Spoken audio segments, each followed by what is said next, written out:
"Run," the Duke's sister whispered. "He's already chosen you." But the doors were locked.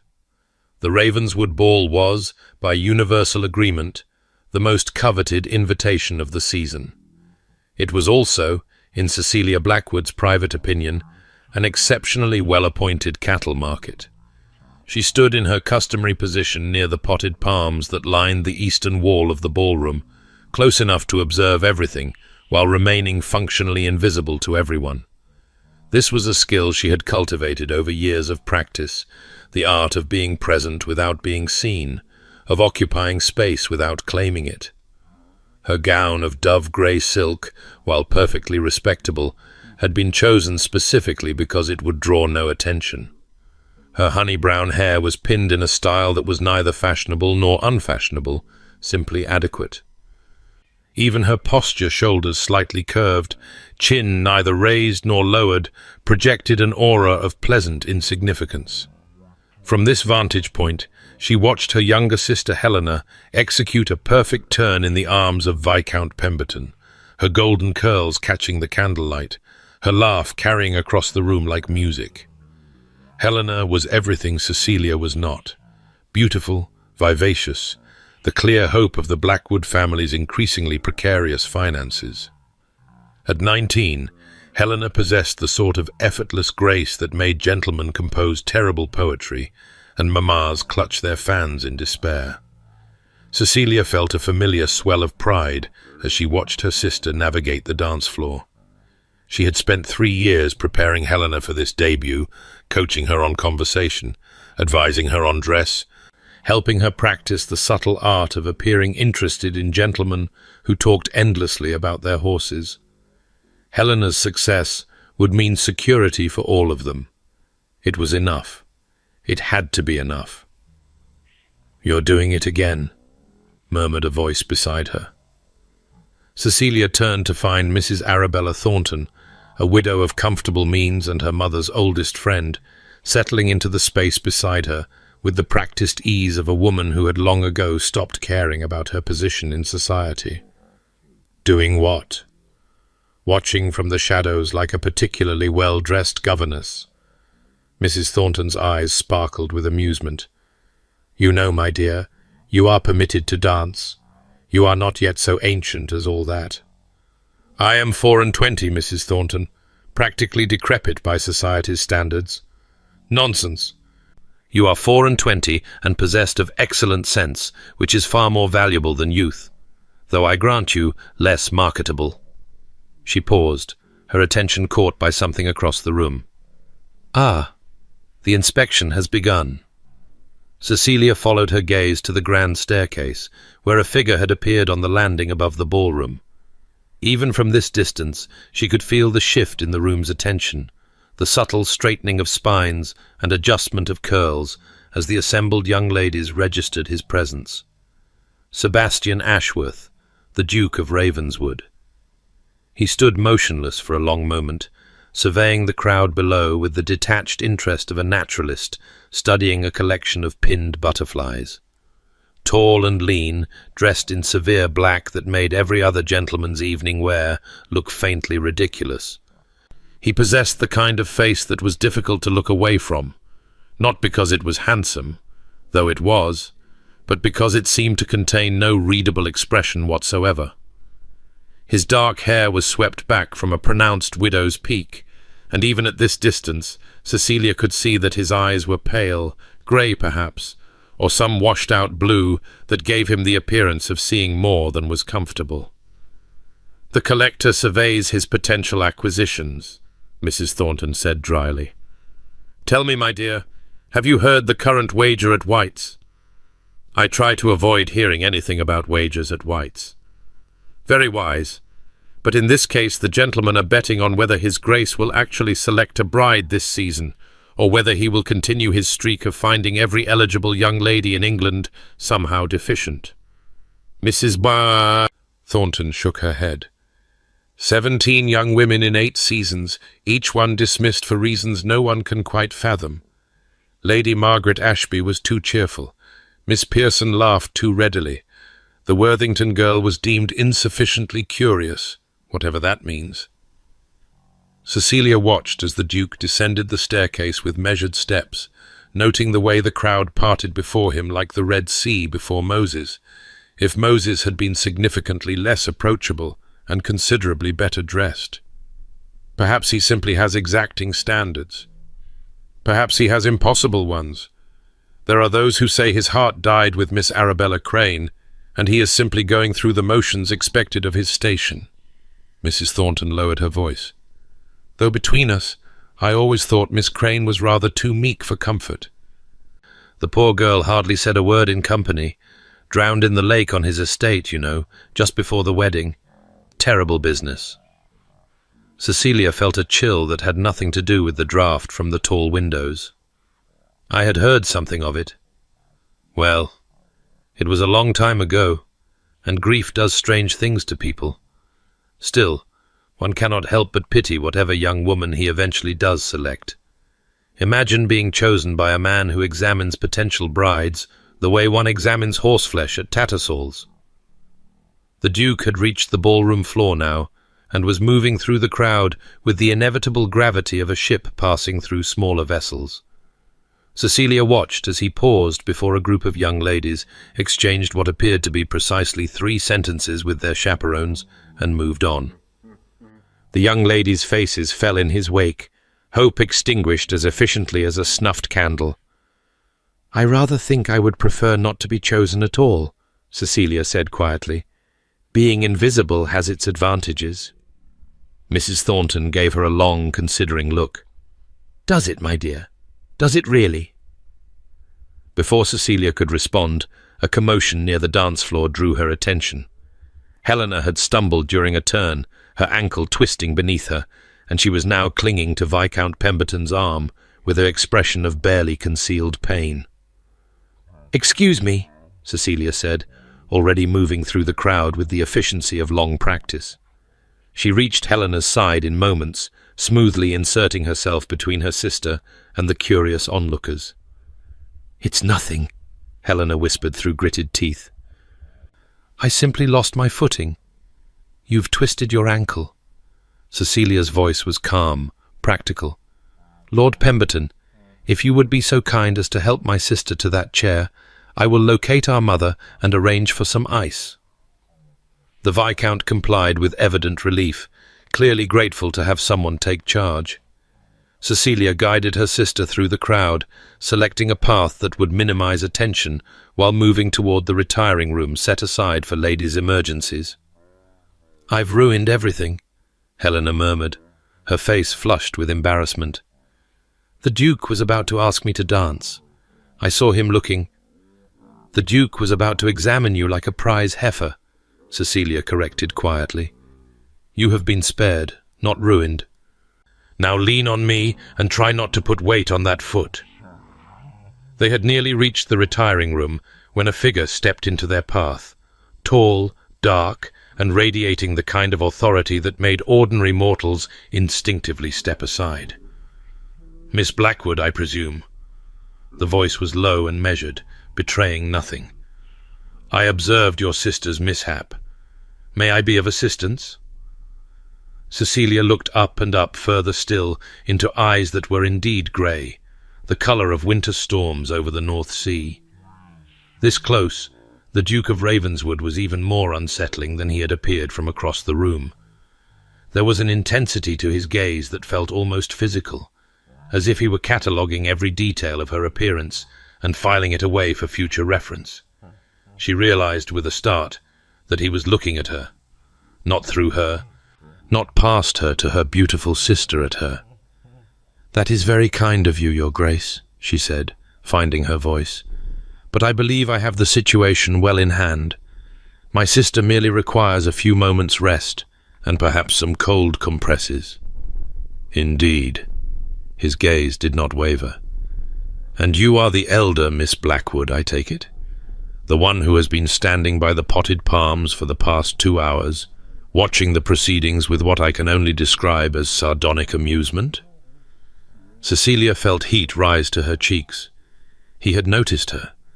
Despite her careful cultivation of invisibility, despite her grey dress and unremarkable position, He had seen her watching, and he had apparently been watching back. "I was not aware my amusement was visible at such a distance, Your Grace. It was in the set of your shoulders, and the slight curl at the corner of your mouth whenever a particularly eager mamma steered her daughter into my path." His own lips twitched, so slightly she might have imagined it. "Tell me, Miss Blackwood, what is it about my ball that you find so entertaining?" She should demur. She should apologize for any appearance of mockery, reassure him that his hospitality was above reproach, and extract herself from this conversation with all possible speed. That was what a sensible woman would do. But Cecilia had spent a lifetime being sensible, and something about this man's penetrating gaze made her suddenly, recklessly tired of it. "Truthfully, Your Grace, I find it rather an elegant cattle market. The young ladies are paraded about for inspection, their qualities assessed and found wanting according to criteria no one quite understands, and the entire assembly holds its breath to see which specimen you will deem worthy of purchase this season." She smiled sweetly. "It is vastly entertaining, if one is not among the livestock." Beside her, Helena made a small sound of horror.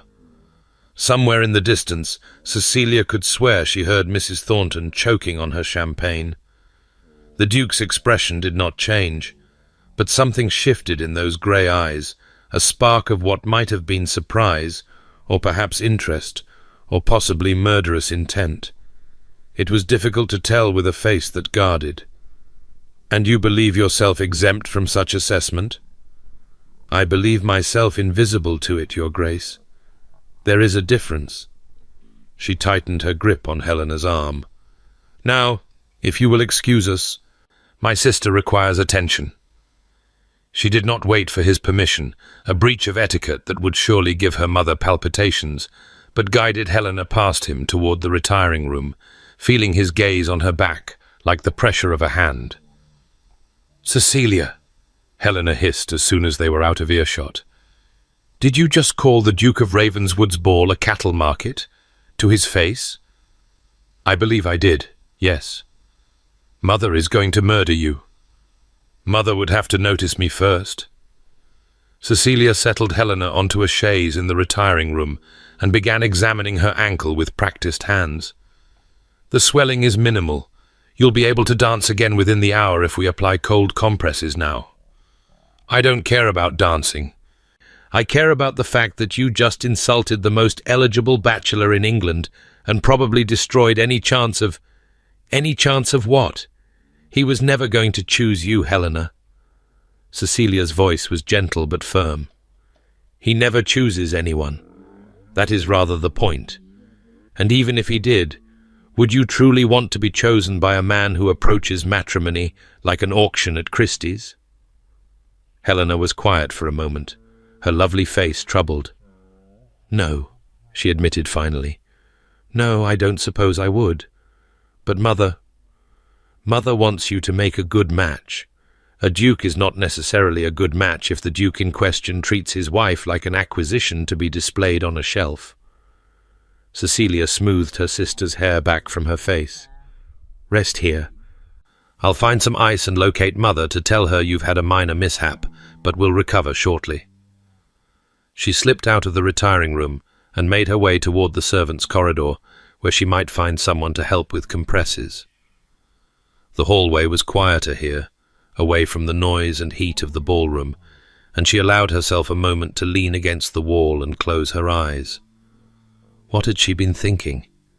Calling the Duke's ball a cattle market to his face like some sort of unhinged social revolutionary. Her mother would be apoplectic, society would whisper, and the Duke himself would probably have them thrown out of his house before the night was over. "You look as though you're contemplating your own execution."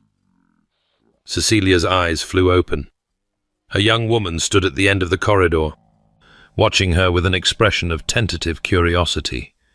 She was perhaps 19, with the same dark hair and pale eyes as the Duke, though her features were softer, her bearing less forbidding. She wore a gown of ice-blue silk that matched her eyes perfectly, but her hands were twisting nervously in the fabric. Lady Philippa, Cecilia said, recognition dawning. The Duke's younger sister, rarely seen in society, rumoured to be of delicate constitution. I apologize, I did not mean to intrude. You're not intruding. I'm hiding. Lady Philippa's smile was rueful. I find large gatherings rather overwhelming. The noise, the crowds, the constant necessity of making conversation with people who only want to talk to me because of who my brother is. She moved closer, her movements quick and bird-like. You're Miss Blackwood, aren't you? The one who told Sebastian his ball was a cattle market? Cecilia felt her face flame. Word travels fast. Sound travels through these walls better than you might think. I was in the gallery above the ballroom. Lady Philippa's eyes sparkled with something that looked remarkably like delight. I thought he was going to swallow his tongue. No one has spoken to him like that in years, possibly ever. I suspect I shall be asked to leave shortly. I suspect you shall not. My brother despises sycophants above all things. You may be the first honest person he's encountered in a decade. Lady Philippa's expression grew more serious, the animation fading from her face. Though that may not be entirely to your advantage. Something in her tone made Cecilia's skin prickle with unease. I'm not sure I understand. My brother is not a cruel man, Miss Blackwood. Whatever you may have heard about him, whatever society may whisper, he is not cruel. She paused, her pale eyes suddenly intent. But he is relentless. Once he decides something, nothing sways him. Nothing.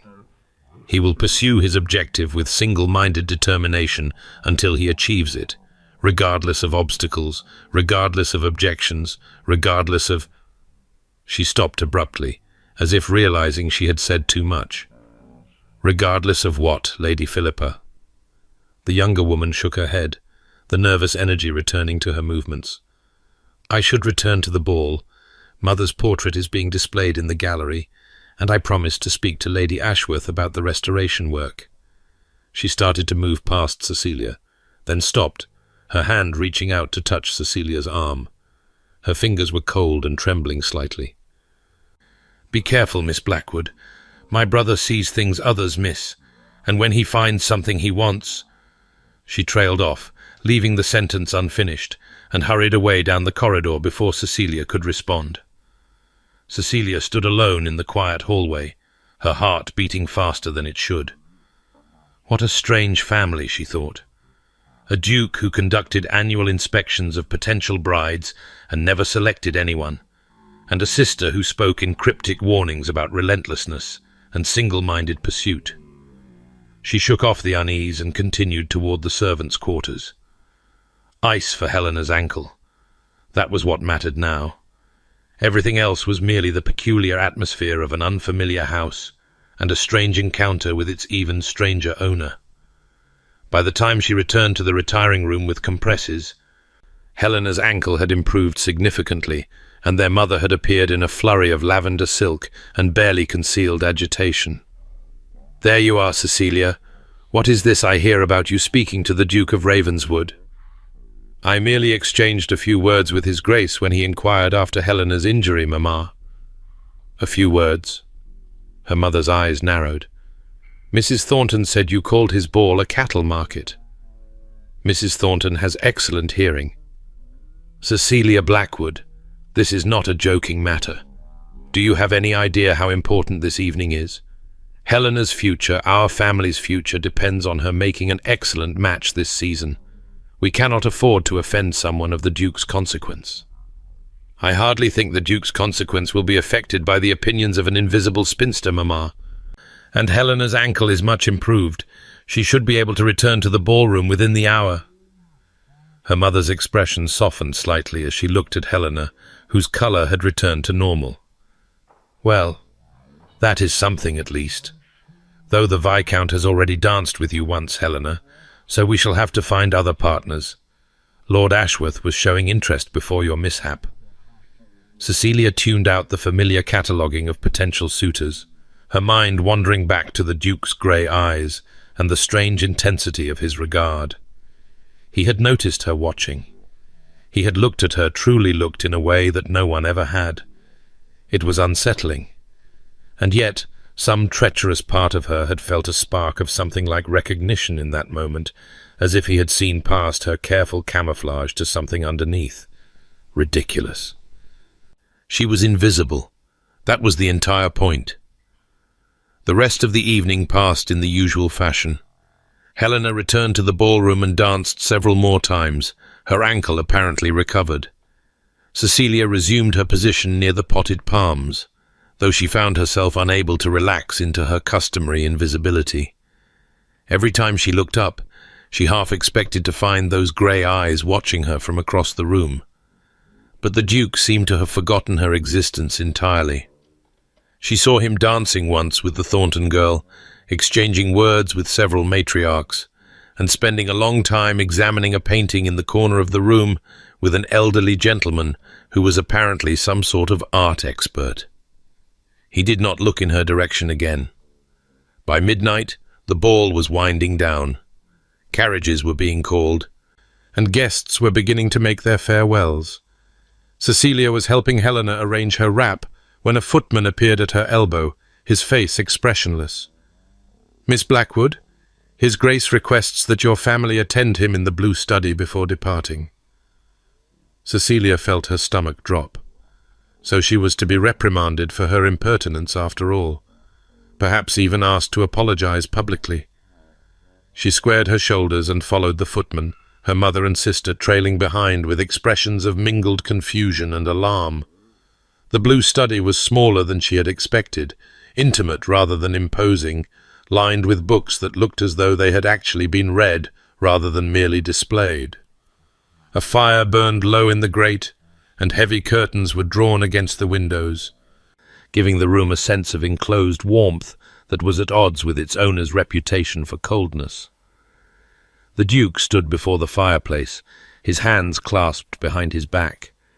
He did not turn as they entered, but she could see his reflection in the mirror above the mantel, those pale eyes watching them approach with unreadable intensity.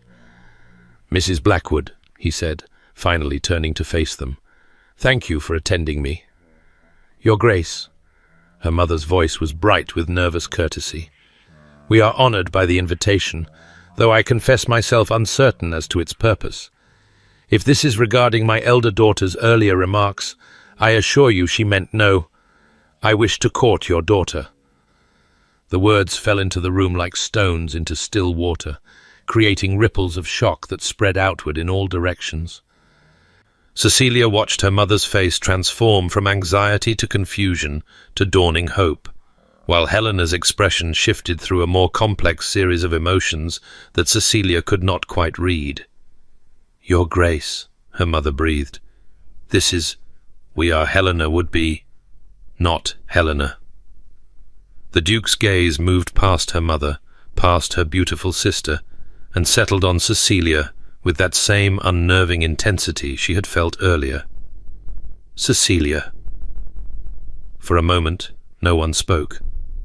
Cecilia was distantly aware that she should say something, should express surprise or gratitude or confusion, but words seemed to have abandoned her entirely.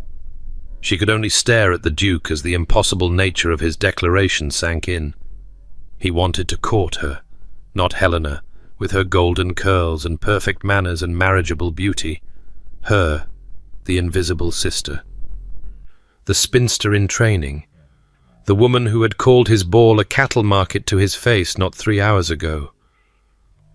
"I don't understand," she heard herself say, her voice sounding strange and distant in her own ears. "It is quite simple, Miss Blackwood. I find you interesting. That is a rare enough quality to warrant further investigation." His expression betrayed nothing, but there was something in his voice, a hint of something that might have been wry humor, that made her skin prickle with awareness. "I am proposing a courtship, not a contract. Merely the opportunity to become better acquainted under appropriate circumstances." "But—" Cecilia's mind was spinning. "We exchanged perhaps 20 words this evening, Your Grace, and most of them were insulting." "Precisely. I am 24. I have no fortune, No particular accomplishments? No. Miss Blackwood. He cut her off, his voice sharpening slightly. I have spent 8 seasons being presented with young ladies who simper and agree and say nothing of substance whatsoever. You called my ball a cattle market and suggested I examine potential brides like horseflesh. It was refreshing, alarming, but refreshing. Her mother had recovered enough to speak again, though her voice was strangled with the effort of containing her emotions. Your Grace, we are deeply honored by your interest. My daughter would be, that is to say, we would be delighted to accept your courtship. Mamma, Cecilia started. Cecilia. Her mother's tone brooked no argument. We will discuss this later, in private. Cecilia felt the walls closing in around her. She wanted to protest, to demand time to think, to understand what was happening. But her mother's face was set in lines of immovable determination, and the Duke was watching her with that penetrating gaze that seemed to see straight through to her bones. Very well, she heard herself say. I accept your courtship, Your Grace. The words felt like a surrender. The Duke inclined his head, a small gesture of acknowledgement that somehow conveyed more satisfaction than any smile could have. Excellent. I shall call upon you tomorrow to discuss the particulars. The next few minutes passed in a blur of courtesies and farewells. Cecilia moved through them mechanically, responding when required, aware only of a growing sense of unreality that made everything feel distant and dreamlike. This was not possible. Dukes did not choose invisible spinsters. There had to be some mistake, some misunderstanding, some explanation that made sense. She was still turning it over in her mind when she found herself near the entrance hall, separated momentarily from her mother and sister by a knot of departing guests. The great doors stood open ahead of her, revealing carriages and torchlight, and the promise of escape into the cold February night. A hand closed around her arm, small, cold, trembling. Miss Blackwood. Lady Philippa stood beside her, her face pale in the flickering candlelight, her eyes wide with something that looked terribly like fear. I have to go, Cecilia said. My mother is waiting. Run. The word was barely a whisper, urgent and breathless. He's already chosen you. Cecilia's heart stuttered in her chest. What do you mean? I mean he decided the moment you spoke to him. I saw his face when you called his ball a cattle market. I know that expression. Once he decides something. Philippa's grip tightened on her arm. You have to leave. Now. Before. A sound cut through the hall, the heavy metallic click of locks engaging. Cecilia turned toward the great doors just in time to see them swing closed, footmen taking up positions before them with the immovable solidity of palace guards. What? A butler appeared, his face professionally apologetic. Ladies and gentlemen, I regret to inform you that an ice storm has descended upon the area with unexpected severity. His Grace has ordered that all guests remain at Ravenswood Manor for the night, for their own safety. Rooms are being prepared as we speak. A murmur ran through the crowd. Surprise, inconvenience, a few excited whispers about the novelty of being trapped at the Duke's estate. But Cecilia barely heard any of it. She was staring at the locked doors, at the footmen who stood before them like sentinels, at the windows that showed only darkness and the glitter of ice on glass. She was trapped. Miss Blackwood.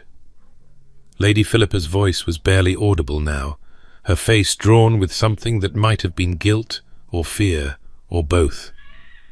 I'm so sorry. I tried to warn you. Lady Philippa.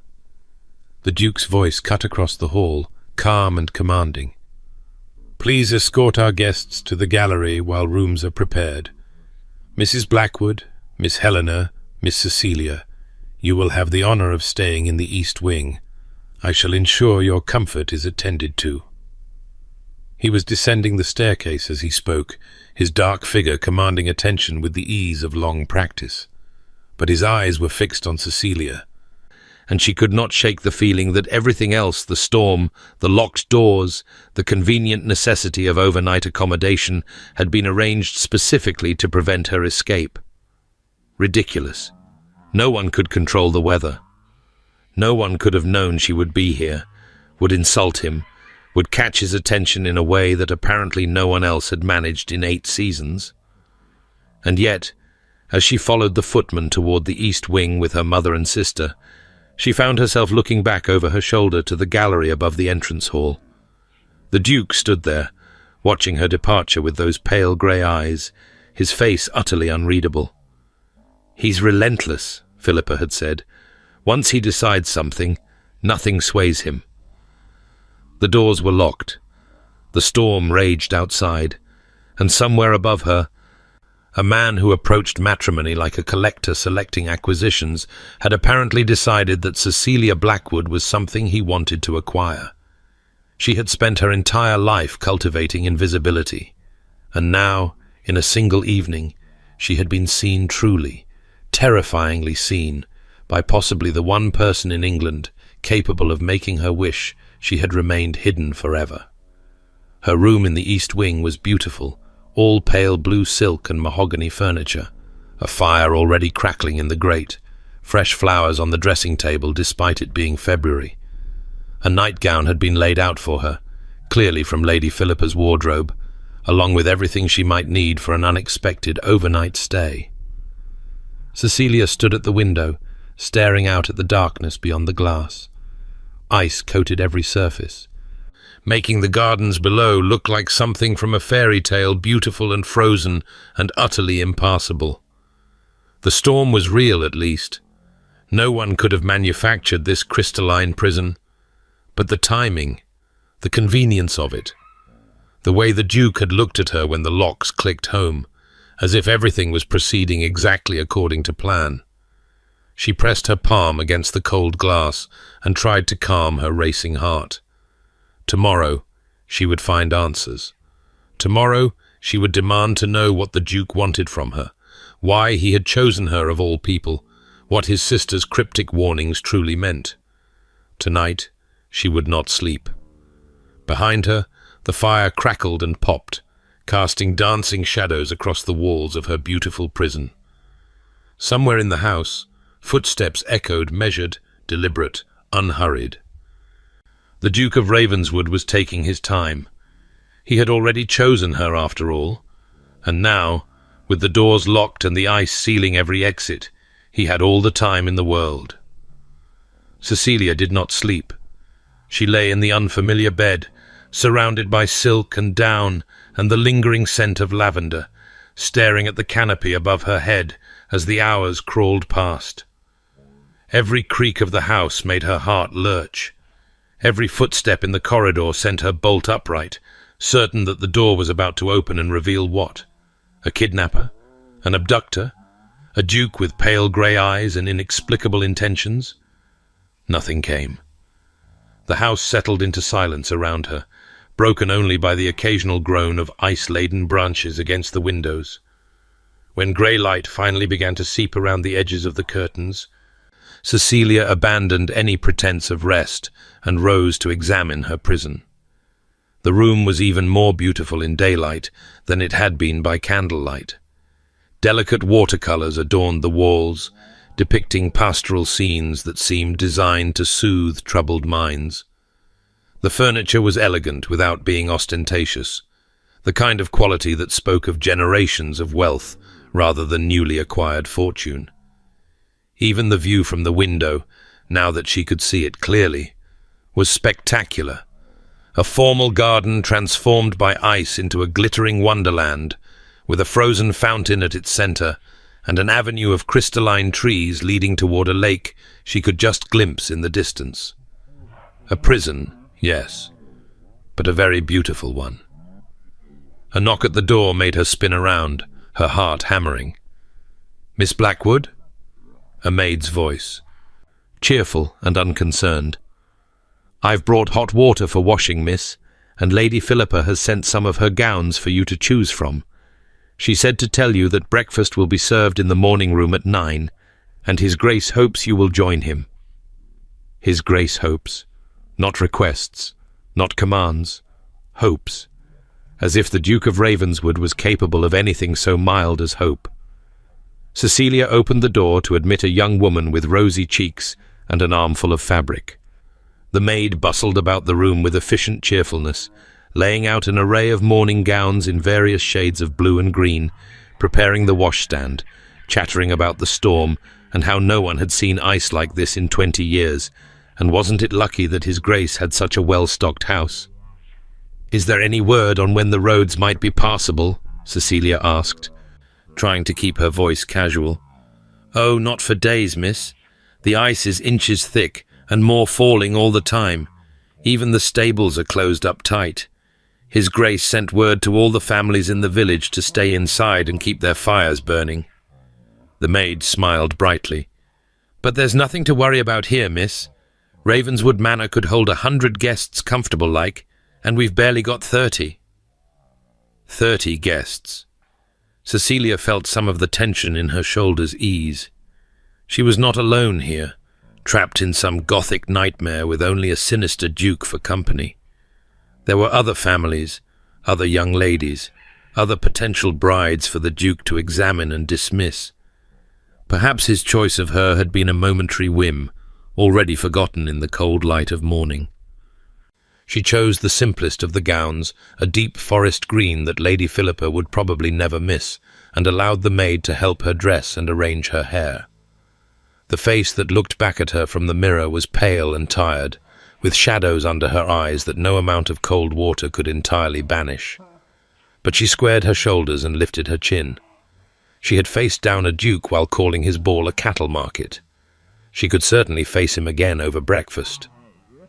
The morning room was bright and warm, filled with the kind of golden winter light that made everything look like a painting. Several guests were already seated at a long table laden with enough food to feed an army, eggs and ham and toast and kippers and at least 4 kinds of jam. Her mother was there, resplendent in borrowed finery, holding court with Mrs. Thornton and 2 other matrons whose names Cecilia could not immediately recall.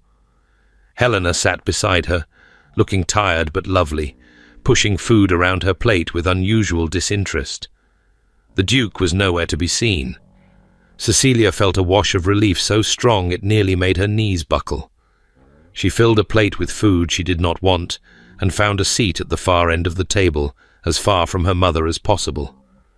"You look dreadful." She looked up to find Lady Philippa sliding into the chair beside her, her own plate holding nothing but a single piece of dry toast. The Duke's sister looked even more anxious than she had the night before, her pale eyes darting around the room as if searching for threats. "I didn't sleep," Cecilia admitted. "Your warning rather kept me awake." Philippa's face flushed with what might have been shame. "I'm sorry. I shouldn't have, that is. I didn't mean to frighten you. Sebastian isn't dangerous, whatever you might think. He's just—" She trailed off, her fingers tearing the toast into smaller and smaller pieces. "Relentless?" Cecilia supplied. "Yes, that." Philippa took a deep breath, as if steeling herself. "I should explain. About last night. About what I said. I wish you would. It's only that Sebastian has been looking for something for a very long time. Ever since Arabella died. He examines every young woman who crosses his path, looking for some quality he can never quite articulate. And every time, he finds them wanting. Too meek, too loud, too agreeable, too contrary, too something, or not enough of something else." Philippa's voice dropped. "I've watched him for 8 years, Miss Blackwood. I've seen his face when he meets each new candidate, and last night, when he looked at you, it was different. He looked like a man who had finally found what he was searching for." "Which is what, exactly? A woman foolish enough to insult him to his face? A woman brave enough to be honest with him?" Philippa's eyes met hers, intense and earnest. "You must understand. Sebastian blames himself for Arabella's death. She was sweet and gentle and everything society says a wife should be. She never disagreed with him. She never told him when something frightened her. And when he suggested a boating party on the lake, she never mentioned that she couldn't swim. She simply got into the boat because he wanted her to, and when the wind came up and the boat capsized, she swallowed hard. He pulled her out. He tried to save her. But it was too late. Cecilia felt something in her chest shift, not quite sympathy, but something close to it. That's horrible. It was. It is. He's never forgiven himself for not seeing it, for not realizing that her compliance was a mask for terror. He spent 8 years searching for a woman who would tell him no, who would argue with him, who would have the courage to say, "I can't swim, and I don't want to get in that boat." Philippa's lips twisted into something that might have been a smile.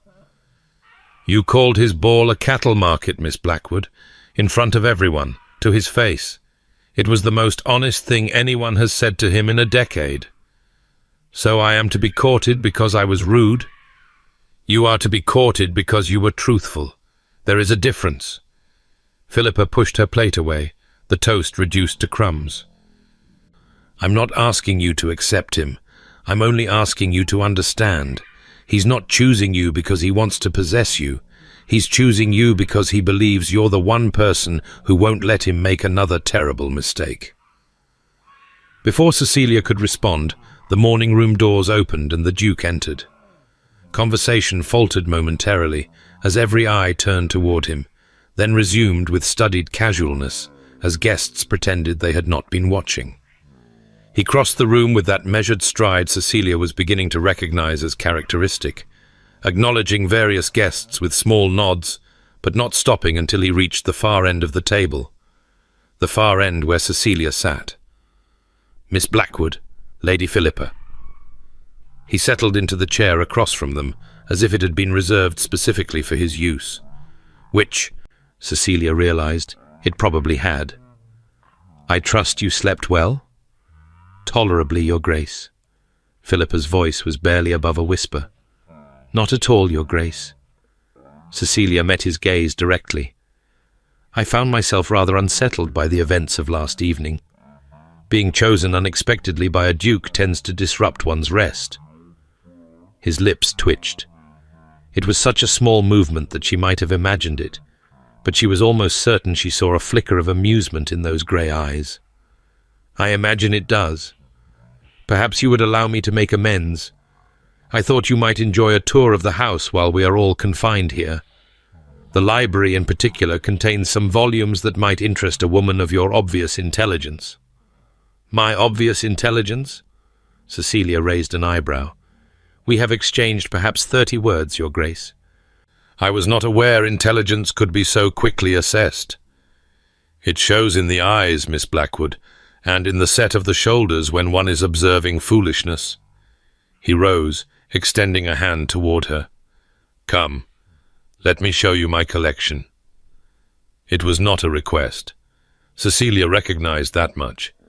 But neither was it quite a command, more an assumption of acquiescence, as if he could not imagine she would refuse.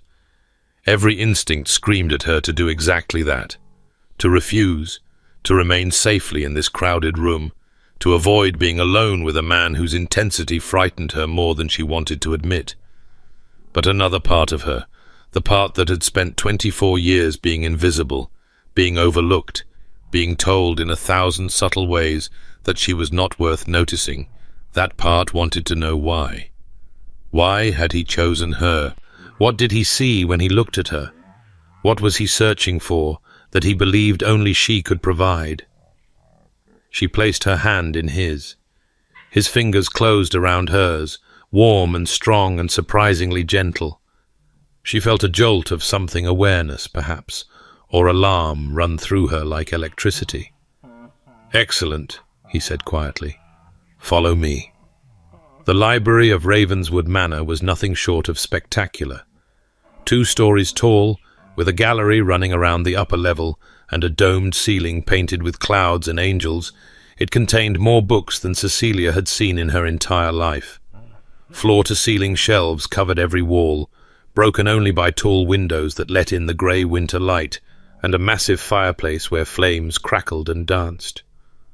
"Oh," Cecilia breathed, stopping just inside the doorway to take in the scale of it. "Oh my! You approve?" There was something in his voice that might have been satisfaction. "I have never seen so many books in one place. It's extraordinary." She moved forward almost involuntarily, drawn toward the nearest shelf as if magnetized. "How many volumes do you have?" "Approximately 40,000 at last count, though I continue to acquire more whenever something interesting comes to my attention." He moved to stand beside her, not quite touching, but close enough that she was acutely aware of his presence. "My great-grandfather began the collection. My grandfather expanded it considerably. My father had little interest in books, he preferred horses and hunting, but I have continued the tradition." Cecilia ran her fingers along the spines of the books nearest to her, reading titles in Latin and Greek and French and English. Philosophy, history, natural science, poetry, novels. The collection seemed to contain everything ever written by anyone who had ever put pen to paper. "You may borrow anything you like during your stay," the Duke said. "In fact, I insist upon it. I cannot imagine anything more tedious than being trapped in a house with nothing to read. You would let me touch these?" She turned to stare at him. "Some of these must be irreplaceable." "They are. But books are meant to be read, Miss Blackwood, not merely displayed behind glass. What would be the point of owning them otherwise?" He moved past her toward a section of shelves near the fireplace. "May I ask what you prefer to read? Poetry? Novels? Something more substantive?" "Everything." The word came out before she could stop it. "History, philosophy, natural science, novels, yes. Though I am told they are unsuitable for ladies of quality. Anything that tells me something I did not know before. And yet you have been content to stand by potted palms observing cattle markets?" There was that flicker of amusement again, barely visible but definitely present. "It seems a waste of a curious mind." "Curious minds are not highly valued in ladies, Your Grace. We are meant to be accomplished in music and needlework and the management of households, not in philosophy and science." "And you have accepted this?" "I have had no choice but to accept it. My family's circumstances do not permit rebellion." She pulled a volume from the shelf at random, a collection of essays on natural philosophy, and pretended to examine it while avoiding his gaze. "We do what we must to survive, Your Grace. Even those of us with curious minds." He was silent for a moment. When she dared to look up, she found him watching her with an expression she could not read. "You speak of survival," he said finally, "and yet you insulted me to my face within moments of our first meeting. That seems a rather dangerous form of survival. I did not know who you were. Would you have spoken differently if you had?" Cecilia considered the question. Would she have? Would she have smiled and simpered and agreed that his ball was perfectly lovely, that his selection process was entirely reasonable, that she was honored beyond words by his attention? "No," she admitted, "probably not. I have never been very good at dissembling." "No." His voice had softened slightly. "I noticed." He moved closer, and she found herself backing up until her shoulders touched the bookshelves behind her. He stopped just short of trapping her, leaving enough space that she could escape if she chose to, but close enough that she could see the grey of his eyes, the slight lines at their corners, the shadow of stubble along his jaw that suggested he had not taken as much care with his toilet as usual. "May I tell you something, Miss Blackwood? Something I have never told anyone?" Her heart was beating very fast now. "If you wish." "I do not believe in love." He said it simply, as if stating a mathematical fact. "I watched it destroy my parents.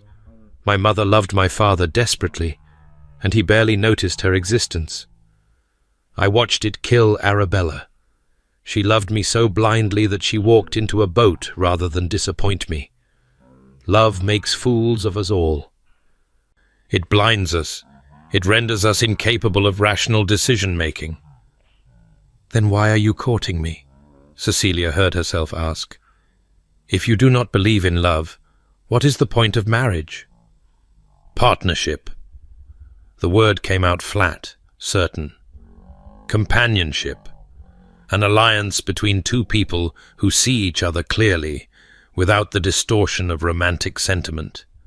Someone to stand beside me and tell me when I am wrong. Someone who will not follow me into a boat simply because I ask. That sounds rather cold, Your Grace. Does it? He tilted his head, studying her. Or does it sound honest? You spoke of survival, Miss Blackwood, of doing what we must.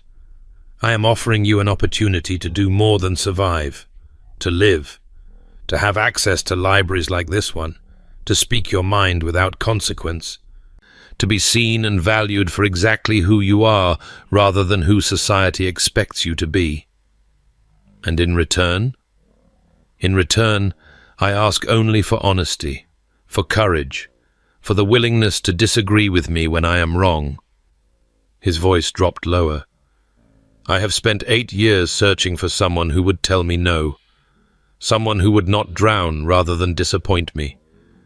When you called my ball a cattle market, Miss Blackwood, you were the first person in a decade to tell me an uncomfortable truth. I cannot tell you how refreshing that was. Cecilia's mind was spinning. This was not what she had expected. She had braced herself for arrogance, for cold calculation, for the imperious demands of a man accustomed to getting everything he wanted. Instead, she found herself facing something far more complicated, a man haunted by tragedy, seeking not love but partnership, offering not romance but a kind of brutal honesty she had never encountered. You barely know me, she said weakly. I know that you are intelligent, that you are observant, that you are honest to the point of recklessness. His lips curved slightly. I know that you have spent years making yourself invisible, watching from the shadows while your beautiful sister commanded attention. I know that you believe yourself unworthy of notice, and I know that you are wrong. How can you possibly know all that? Because I recognize it. His voice was barely a whisper now. I have spent my life watching from a distance, calculating outcomes, refusing to feel because feeling led to catastrophe. You and I are alike, Miss Blackwood. We are both hiding. The only difference is that I have decided to stop. The space between them had somehow shrunk to nearly nothing. Cecilia could feel the warmth of his body, could see the rise and fall of his chest beneath his perfectly tailored coat. His eyes held hers, grey and intense and searching, and she found herself unable to look away. Give me a chance, he said quietly. 3 days. We are trapped here until the ice melts regardless. Let me show you who I am. Let me prove that I am not the cold, calculating monster society believes me to be. And at the end of those 3 days, if you still wish to refuse me, I will release you from the courtship with no ill will. And if I don't wish to refuse you? Something flickered in his eyes. Surprise, perhaps, or hope, or something she could not quite name. Then we will discuss next steps when the time comes. It was a reasonable offer, more than reasonable. He was giving her power in a situation where she had none, offering her a choice when society would have insisted she had already made one. Very well, Cecilia heard herself say. 3 days. The first day passed more quickly than Cecilia expected.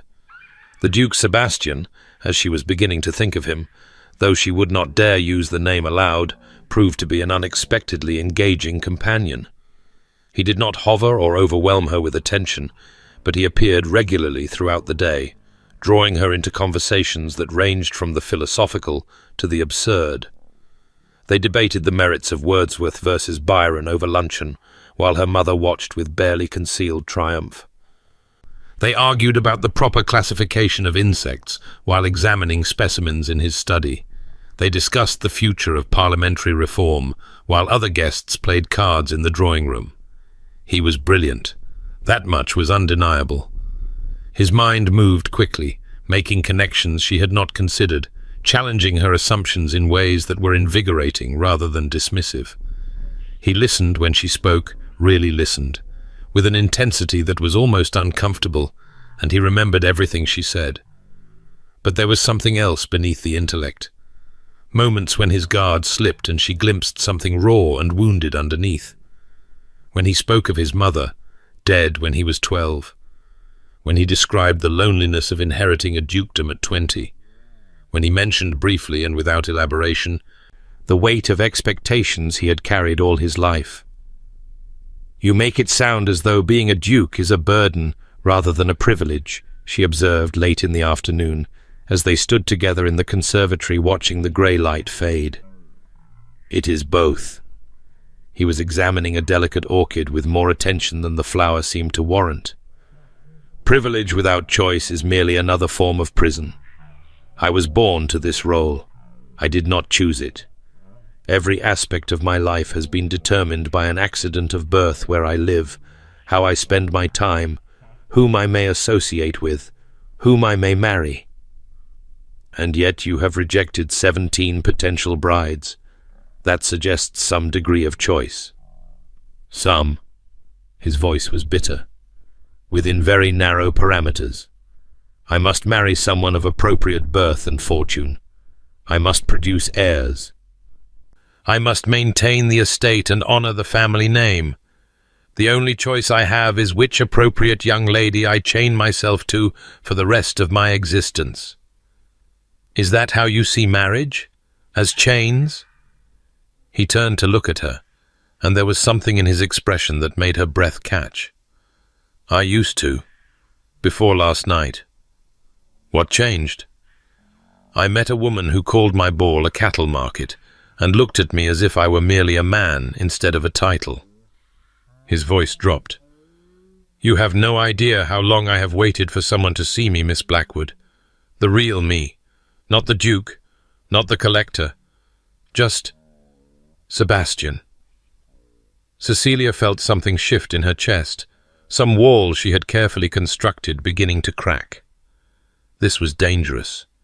She had agreed to 3 days, to evaluating a potential partnership, not to this, whatever this was. This strange, terrifying intimacy that was developing between them, despite all her attempts to maintain distance. "I should return to my family," she said, taking a step back. "My mother will be wondering where I am." "Of course." He did not try to stop her, though something flickered in his eyes that might have been disappointment. "I shall see you at dinner, Miss Blackwood." She fled. There was no other word for it. She fled the conservatory and the Duke and the confusing tangle of emotions he was stirring up inside her, retreating to her borrowed room to press her hands against her heated cheeks and wonder what was happening to her carefully ordered life. The second day brought new revelations.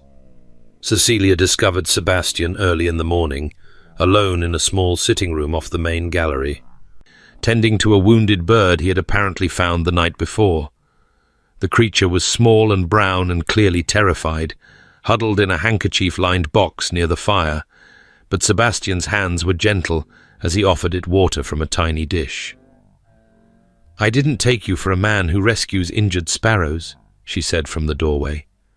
He didn't look up. Most injured things can be healed, if one has patience. The trick is not to frighten them further while attempting to help. Is that philosophy or ornithology? Both, perhaps. He finally raised his eyes to hers, and there was a vulnerability in his expression that she had not seen before. "I found her in the courtyard last night, half frozen. One of her wings is damaged, but not beyond repair.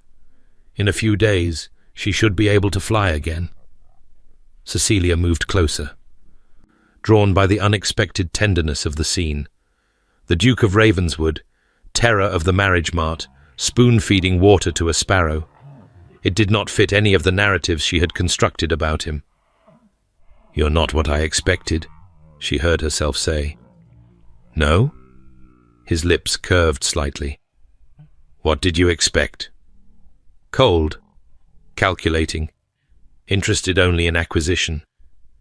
She sat down across from him, watching his gentle hands tend to the bird.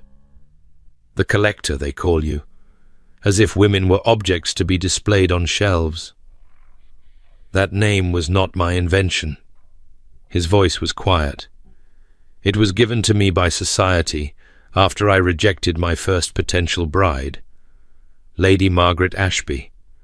She was everything a duchess should be: beautiful, accomplished, gracious, and utterly, completely terrified of me."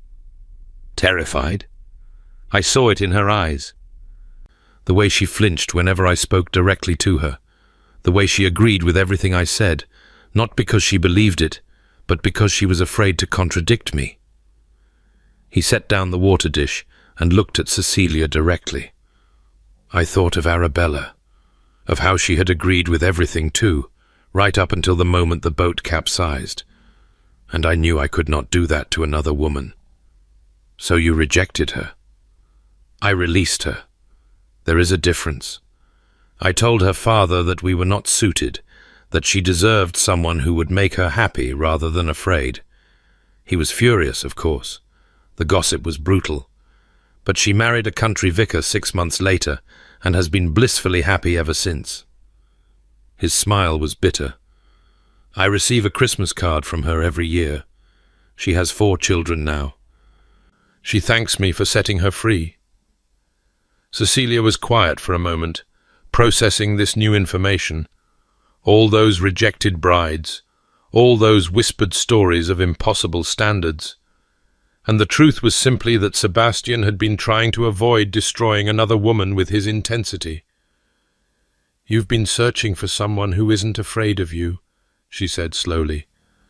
"I've been searching for someone who will push back, who will tell me when I'm wrong, who will choose to be with me not out of fear or ambition or duty, but because she actually wants to be." His grey eyes held hers. "Do you have any idea how rare that is, Miss Blackwood? To find someone who sees past the title and the fortune and the expectations to the man underneath? I'm beginning to understand."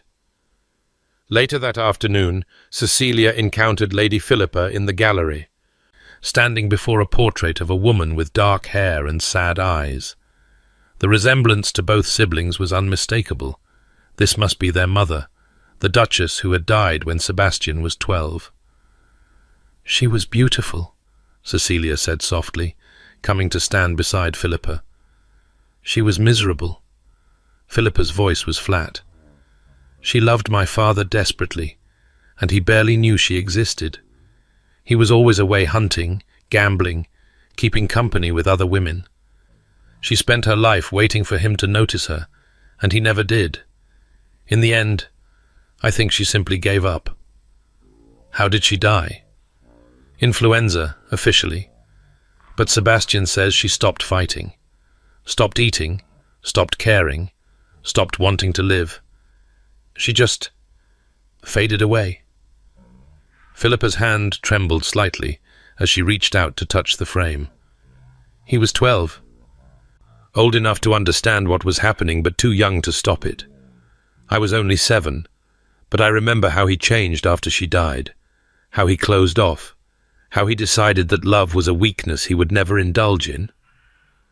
Cecilia thought of her conversation with Sebastian in the conservatory, his bitter words about marriage as chains, his determination to find partnership rather than love. It all made a terrible kind of sense now. "He doesn't believe he's capable of love," she said slowly, "because he's afraid it would destroy him the way it destroyed your mother, or destroy whoever was foolish enough to love him." Philippa turned to face her, her pale eyes searching. "That's what he's really afraid of, Miss Blackwood. Not being hurt himself, but hurting someone else. Like Arabella. Like our mother, in a different way. He thinks his intensity, his focus, his relentlessness, he thinks it's dangerous, that anyone who gets too close will be consumed by it. And you? What do you think? Philippa was quiet for a long moment. I think he's wrong. I think he's been alone for so long that he's forgotten what it feels like to be truly seen. And I hope that you might be the one to remind him. That night at dinner, Cecilia found herself watching Sebastian with new eyes. She saw the way he checked on Philippa throughout the meal, small glances of concern that he probably thought no one noticed. She saw the patient way he conversed with elderly Lady Ashworth, drawing her out with questions about her youth. She saw the genuine warmth in his eyes when a servant accidentally spilled wine, and he dismissed it with a kind word rather than a harsh rebuke. He was not cold. That was the truth she was beginning to understand. He was guarded, careful, controlled, but underneath all of it was a man who cared deeply and was terrified of that caring. After dinner, while the other guests gathered in the drawing room for music and cards, Sebastian caught her eye and tilted his head slightly toward the door. An invitation, not a command. She hesitated only a moment before following him. They ended up in his study, a smaller room than the library, but equally lined with books. A fire burned low in the grate, casting dancing shadows across walls covered in maps and astronomical charts. A telescope stood by the window, pointed toward the sky. "You study astronomy?" Cecilia asked, surprised. "Among other things, I find comfort in the stars. They are constant, predictable. They follow patterns that can be understood and mapped." He moved to stand by the telescope, his profile sharp against the firelight. "Unlike human beings, who are endlessly complicated and impossible to comprehend." "Is that why you approach courtship so systematically? Because you're trying to make it predictable?" "Perhaps." He turned to face her. "Or perhaps I'm simply afraid of making the same mistake twice." "What mistake?"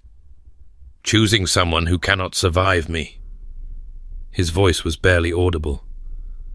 "Arabella was sweet and gentle and kind, and she is dead because I did not see how fragile she was. I have spent 8 years trying to find someone strong enough to stand beside me without breaking. Someone who would tell me no when I needed to hear it. Someone who—" He stopped abruptly, his jaw tightening. "Someone who what?"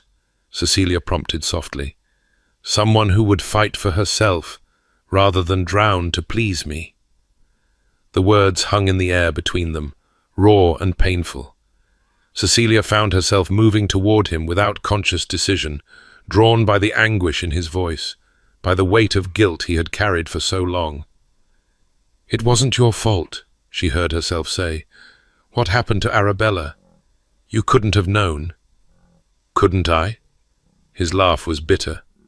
"I knew she was afraid of water. She told me once, when we were first courting, that she had nearly drowned as a child. But I forgot. Or perhaps I simply didn't think it mattered, because she never reminded me, never pushed back, never said, 'Sebastian, I'm frightened.' I assumed her silence meant agreement, and I was wrong, and she died for it. You were young. You made a mistake. That doesn't make you responsible for her death. Doesn't it?" He turned to face her fully, and she saw that his eyes were bright with something that might have been unshed tears. "I was 22 years old, and so certain of my own judgment. I thought I knew what was best for everyone. I thought compliance meant contentment.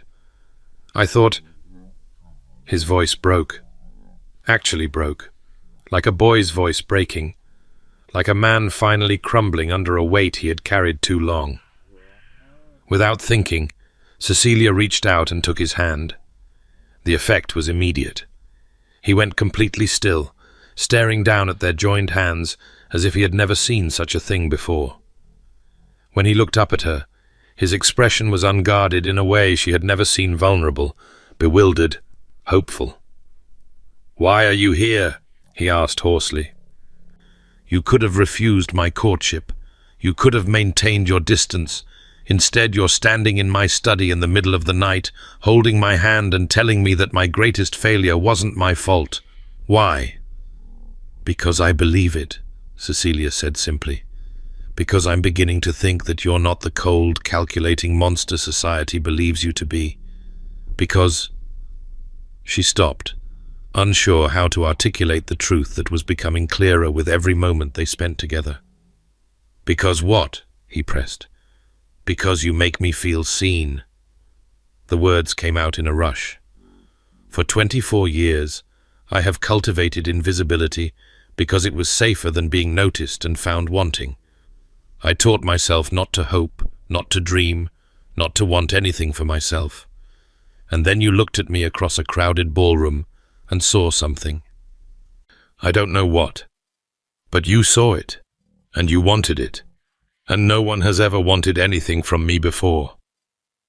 Sebastian's hand tightened around hers. I see strength, he said quietly. Courage. A mind that refuses to accept easy answers. I see a woman who has hidden herself because she was afraid of being hurt, and I see the fire burning underneath that camouflage. His voice dropped lower.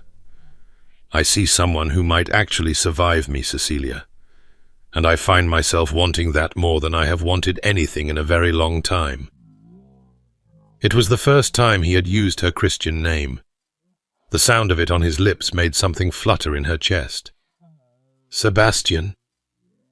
But she never finished the sentence, because suddenly his mouth was on hers, swallowing the sound of his name, and everything she thought she knew about herself scattered like leaves in a storm.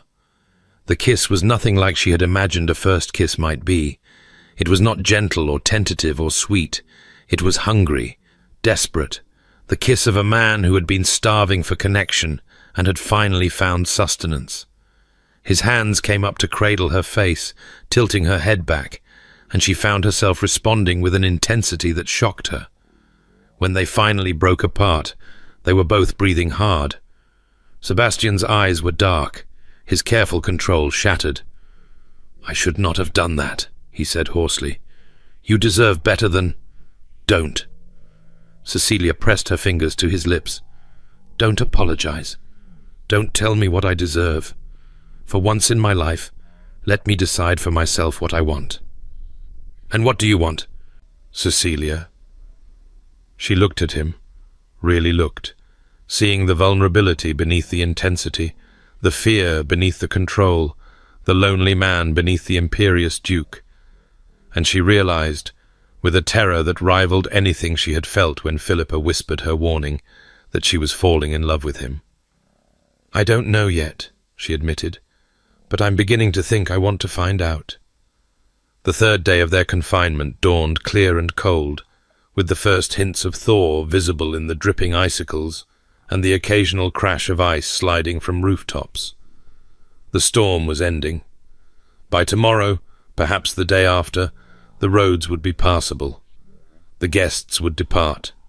Real life would resume. And Cecilia would have to decide what she wanted. She avoided Sebastian that morning, needing time to think without the distraction of his presence. She walked the portrait gallery alone, studied the frozen gardens through every window she passed, sat in the library pretending to read while her mind spun in circles. She was falling in love with him.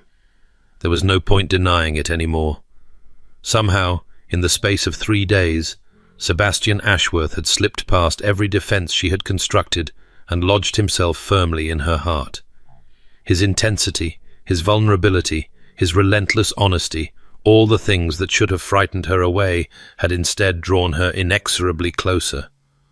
But there were also the things Lady Philippa had told her.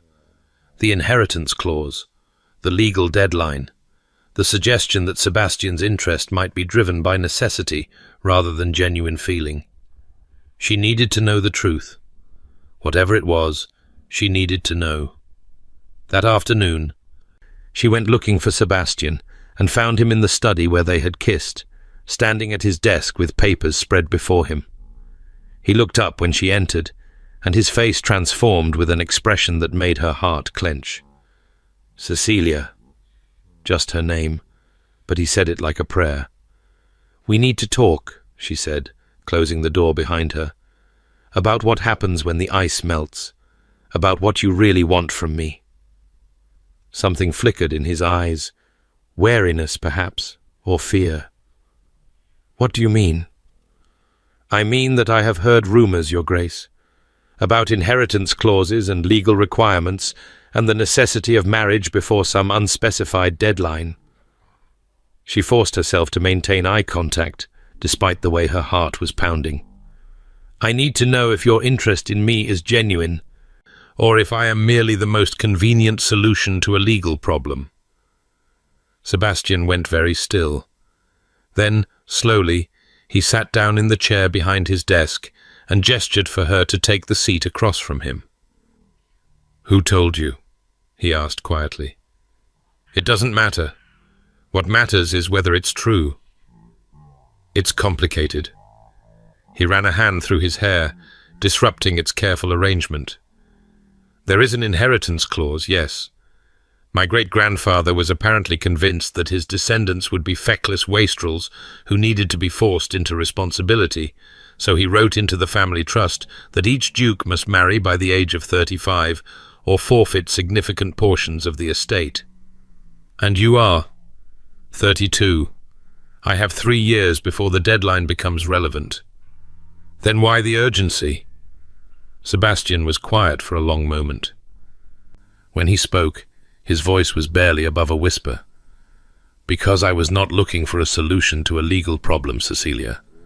I was looking for you, someone specific, someone who would challenge me and see me clearly and refuse to let me make another terrible mistake.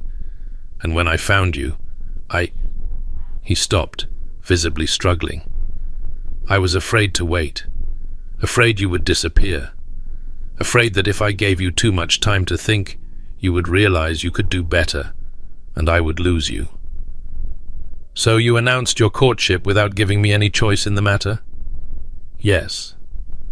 He met her eyes directly. "It was wrong. I know that. I was doing exactly what I swore I would never do, making decisions for someone else, assuming I knew what was best. I have no excuse except that I was terrified of losing something I had only just found." Cecilia sat back in her chair, processing his words. "And the conversation with your solicitor? The one about inheritance clauses and necessary marriage and deadlines? Was about protecting Philippa." His voice cracked slightly. "If I die without an heir, she loses everything. The estate, the income, the security I have tried to build for her. I was discussing provisions to ensure she would be cared for regardless of what happens to me or whether I ever marry at all." "So your interest in me has nothing to do with legal requirements?" "My interest in you," Sebastian said quietly, "has everything to do with the fact that you are the first person in 10 years to make me feel like a man instead of a title. The first person to challenge me, to argue with me, to tell me uncomfortable truths to my face. The first person who made me want to stop hiding and start living." He leaned forward, his grey eyes intense. "I am not interested in you because I need a wife, Cecilia. I am interested in you because I need you. Specifically you, the woman who saw through my facade and called my carefully constructed world a cattle market." She should have been relieved. Everything he said made sense, explained the pieces that hadn't quite fit before. But instead of relief, she felt a growing horror as she realized the implications of his words. He needed her. He had chosen her. He had locked the doors and kept her trapped, and announced his courtship without her consent, because he was afraid of losing her. And she had been so busy falling in love with him that she had failed to notice the warning signs. "You locked the doors," she said slowly. "The night of the ball. Before the ice storm really hit, before the roads became impassable, you had the doors locked." Sebastian's face went pale. The storm was a convenient excuse, but the locks engaged before we had any word of the weather. I remember because Philippa was warning me, telling me to run, and when I turned toward the doors, they were already closing. Cecilia's voice rose. You trapped me here, Sebastian. You took away my choice before I even knew I had one to make. I was trying to protect you. From what? From leaving? From escaping before you could convince me to stay? She stood abruptly, her chair scraping back against the floor. You said you wanted someone who would push back, who would tell you no. But what happens when I do tell you no? Will you lock the doors again? Will you find another convenient excuse to keep me trapped until I agree to what you want? Cecilia, please. You talk about Arabella and how she died because she couldn't refuse you, because she was too afraid to push back. But don't you see? This is exactly the same thing. You're making decisions for me, controlling my options, deciding what's best without asking what I actually want. Tears were pricking at her eyes now. I thought you were different. I thought you understood. But you're just like everyone else, assuming you know better, assuming that my choices don't matter as long as you get the outcome you've decided on. That's not I didn't. Sebastian rose too, reaching for her. Cecilia, I love you. The words hung in the air between them, raw and desperate, and far too late. You don't believe in love, Cecilia said flatly. You told me so yourself. You believe in partnership and convenience and finding someone strong enough to survive your intensity. Well, congratulations, Your Grace. You found someone strong enough to walk away. She turned and fled the study before he could respond, nearly colliding with a maid in the corridor, taking the stairs 2 at a time toward her room, where she could lock the door and fall apart in private. She thought she heard him calling her name behind her, but she didn't stop. Couldn't stop. If she stopped, she might listen to his explanations, might let herself be convinced, might surrender her will to his the way Arabella had done, the way his mother had done, the way every woman in his life seemed destined to do. She had spent her whole life being invisible. She would not spend the rest of it being controlled. The morning of the 4th day dawned with clear skies and rapidly melting ice. The roads would be passable by afternoon. The guests were already beginning to pack. Cecilia moved through the preparations mechanically, avoiding Sebastian's eyes across the breakfast table, ignoring her mother's increasingly frantic questions about what had gone wrong, deflecting Helena's gentle attempts to discover why her sister had been crying all night. Lady Philippa found her in the garden, bundled against the cold, staring at the frozen fountain that was just beginning to drip. He told me what happened, Philippa said quietly. About the doors, about what you said. And you were right. It was wrong of him. He knows that now. Philippa moved to stand beside her, her breath making small clouds in the cold air. But Cecilia, may I call you Cecilia? There's something you should know. Something I didn't tell you before because I was trying to let Sebastian tell you himself. I don't want to hear any more excuses for his behavior. This isn't an excuse. It's an explanation. Philippa took a deep breath. The doors weren't locked because Sebastian ordered it. They were locked because I did. Cecilia turned to stare at her. What? I was watching from the gallery when you spoke to him that first time. I saw his face, the way it changed when you challenged him. And I was so desperate for him to find happiness, so terrified that you would leave and he would retreat back into his shell, that Her voice broke. I told the butler that His Grace wanted the doors secured. I lied. Sebastian didn't even know until after you were all in bed. But he defended it because he didn't want me to face the consequences. He took the blame because that's what he does. He protects the people he loves, even when it makes him look like a monster. Philippa's eyes were bright with tears. He didn't trap you, Cecilia. I did. And I am so, so sorry. Cecilia felt the ground shift beneath her feet. all her certainty, all her righteous anger, all the careful logic she had constructed to justify walking away, it was all based on a lie she had believed without question. Why are you telling me this? Because my brother is destroying himself over you. Because he spent all night writing you a letter that he tore up because nothing he said seemed adequate. Because I have never seen him like this, so completely undone, and I can't bear to watch him retreat back into his cold, controlled existence when there was finally someone who could reach him. He said he loved me. Cecilia's voice was barely a whisper. After telling me he didn't believe in love. He didn't believe in it.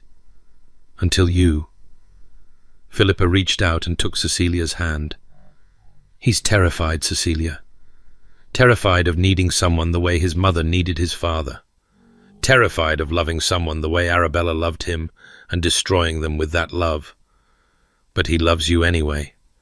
Against his will, against his reason, against everything he told himself he would never feel. He loves you, and he let you believe he was the villain rather than expose me. Cecilia closed her eyes, feeling tears slip down her cheeks. All her careful walls, all her protective invisibility, all her certainty that she knew what was happening, and she had been completely, utterly wrong.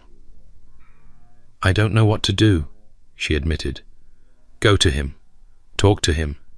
Give him a chance to explain without taking the blame for my mistakes. Philippa squeezed her hand. Whatever you decide after that, at least it will be based on truth rather than lies. The study door was closed. Cecilia stood before it for a long moment, gathering her courage. Then she knocked. Enter. He was sitting in the same chair where they had first talked, but he looked nothing like the commanding duke she had met at the ball. His hair was disordered, his cravat missing, his shirt rumpled as if he had slept in it. When he looked up and saw her, his face went through a series of expressions too fast to catalogue hope, fear, longing, resignation. You're leaving, he said flatly. I understand. I'll send word to the stables to prepare your carriage. Philippa told me the truth. Cecilia stepped into the room and closed the door behind her. About the doors. About who really gave the order. Sebastian went very still. She shouldn't have... Why? Why take the blame for something you didn't do? Because I would have done it. His voice was barely audible. If I had thought of it. That's the truth, Cecilia. I didn't give the order, but I was grateful for it. Grateful to have more time with you. Grateful for the excuse to keep you close. He looked away, his jaw tight. You were right about me. I am controlling. I do make decisions for other people without considering their wishes.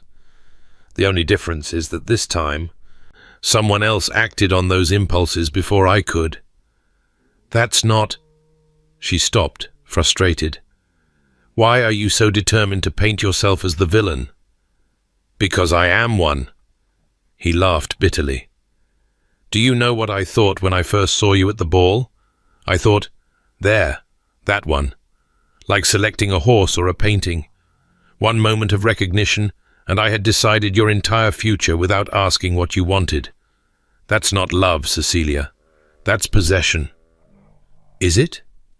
She moved closer, stopping just out of arm's reach. Or is it recognition? Seeing something in someone else that calls to something in yourself? Is wanting connection really the same as wanting control? In my case, perhaps. What if I don't believe that? His eyes met hers, confused. What do you mean?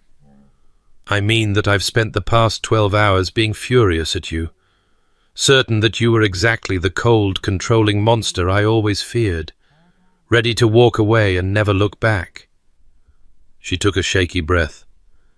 And then Philippa told me the truth, and I realized that all my anger was based on a lie, that you had taken the blame to protect your sister, just like you've spent your whole life protecting everyone but yourself. That doesn't change what I am, What you are, Cecilia said firmly, is a man who is terrified of his own capacity for love because everyone he has loved has been hurt by it. Your mother, Arabella.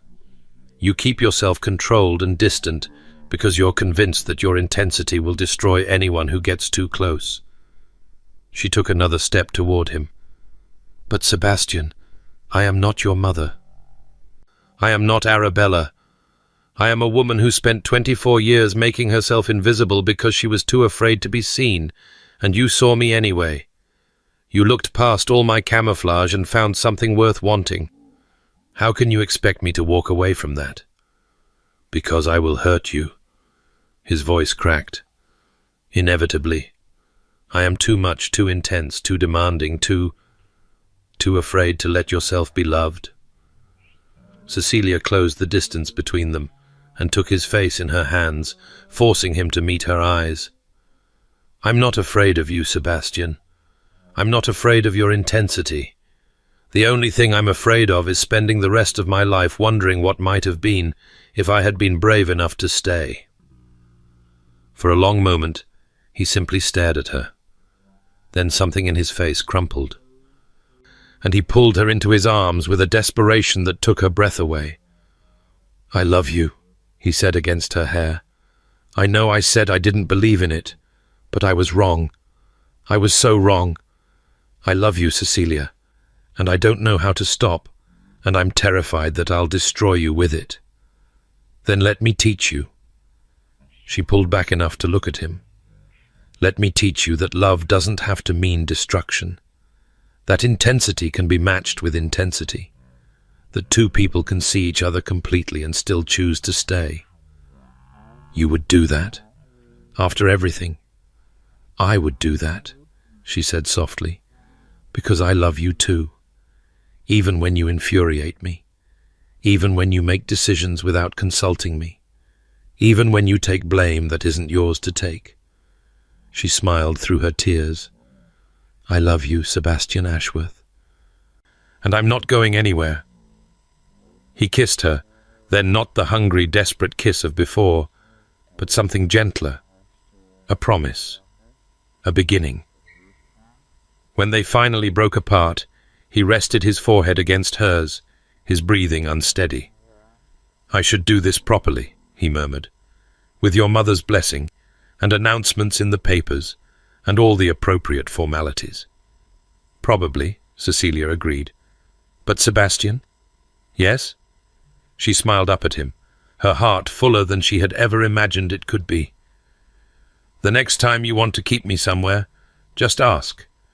I suspect you'll find I'm more willing to stay than you expect. His answering smile was like the sun breaking through clouds, unexpected, transformative, beautiful. I'll remember that, he said, and kissed her again. The ball was a disaster. That was the only word for it. 3 weeks later, at the Thorntons' winter gathering, Cecilia stood in the receiving line with Sebastian, their engagement newly announced, and society absolutely buzzing with speculation. The invisible Blackwood sister, snagging the season's most eligible bachelor. Half the ton was convinced there must be some scandal involved. The other half was simply jealous. The whispers followed them everywhere. But for once in her life, Cecilia didn't care about being watched. Not when Sebastian's hand rested warm and steady at the small of her back.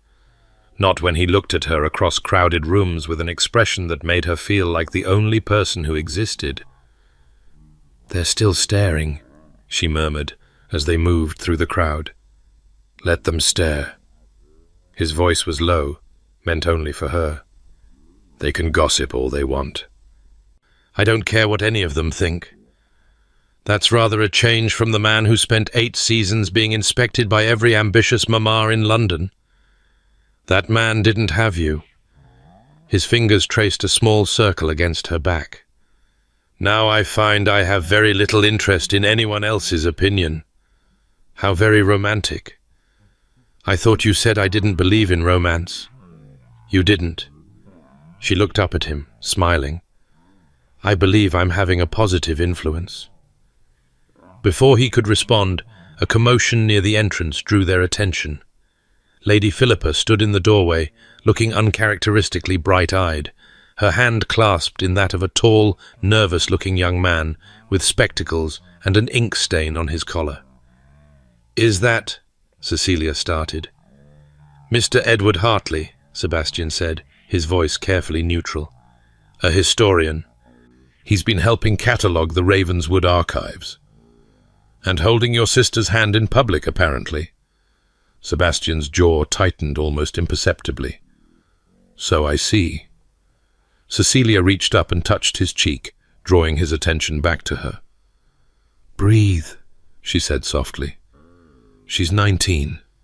She's allowed to have feelings. She's my little sister.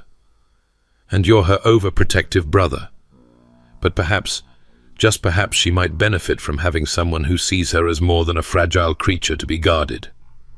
She raised an eyebrow. "Sound familiar?" Sebastian stared at her for a long moment.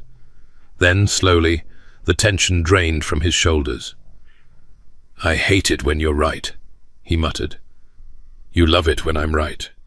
You just haven't admitted it yet." His lips twitched. "Perhaps." From across the room, Philippa caught Cecilia's eye and gave a tiny, hopeful wave. Cecilia waved back, then turned to her future husband with a smile. "Come," she said. "I believe you need to meet the young man who's been making your sister blush. Try not to terrify him too badly. I make no promises. Sebastian." He sighed, but there was affection in it. "Fine. I will try not to terrify him too badly. But if he makes her unhappy, then we'll deal with it. Together." She squeezed his hand. "That's rather the point of partnership, isn't it?" He looked at her for a long moment, something soft and wondering in his eyes. "Have I mentioned that I love you? Not in the last hour, at least. Grievous oversight." He bent to press a kiss to her temple, scandalously intimate for a public gathering. "I love you, Cecilia Blackwood. I love you too." She took his arm and steered him toward where Philippa and her blushing suitor waited. "Now come and be civilized." "As my lady commands," he murmured, and together they walked into their future. The gossip would continue. Society would whisper. But for the first time in her life, Cecilia found she didn't mind being seen. Not when the person who saw her most clearly was the one who loved her best. She had spent 24 years being invisible. She had no intention of being invisible ever again. The scandal broke 3 days before the wedding. Cecilia was in the morning room of her family's modest townhouse, reviewing the final guest list with her mother, when the letter arrived. It was addressed to Mrs. Blackwood, written in an elegant feminine hand that Cecilia did not recognize, and its contents made her mother go white as bone. "What is it?" Cecilia reached for the letter, but her mother pulled it away, her hands trembling. "Nothing. A misunderstanding. I'll handle it." "Mama." "It's nothing, Cecilia. Just wedding nerves. Everyone has them." But her mother's voice was too high, too brittle, and her eyes kept darting to the letter as if it might burst into flames at any moment. Cecilia felt a cold weight settle in her stomach. "Give me the letter, Mama." "Cecilia. Now." Her mother's resistance crumpled. She handed over the paper with shaking fingers, her face a mask of barely controlled terror. The letter was brief and devastating. "Dear Mrs. Blackwood, it has come to my attention that your daughter is soon to wed the Duke of Ravenswood. I feel it my Christian duty to inform you of certain facts regarding His Grace that may influence your family's decision. 10 years ago, Miss Arabella Crane did not drown by accident. She took her own life, walking deliberately into the lake at Ravenswood Manor after learning that her betrothed intended to break their engagement. The local magistrate, a friend of the late Duke, ruled it an accident to spare the family scandal. But there were witnesses. There is evidence. I trust you will use this information wisely. A mother must protect her children after all. A friend. Cecilia read the letter twice, then a third time, the words blurring before her eyes. Arabella had not drowned accidentally. She had walked into the lake deliberately, because Sebastian had been going to break their engagement, because he had been going to reject her, as he had rejected so many others after. It could be lies, her mother said desperately.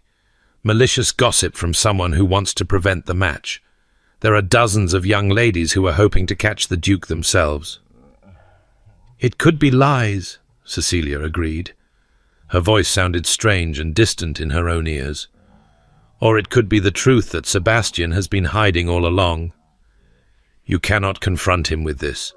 If you accuse a duke of concealing a suicide, of allowing false testimony to a magistrate, Cecilia, think of the consequences.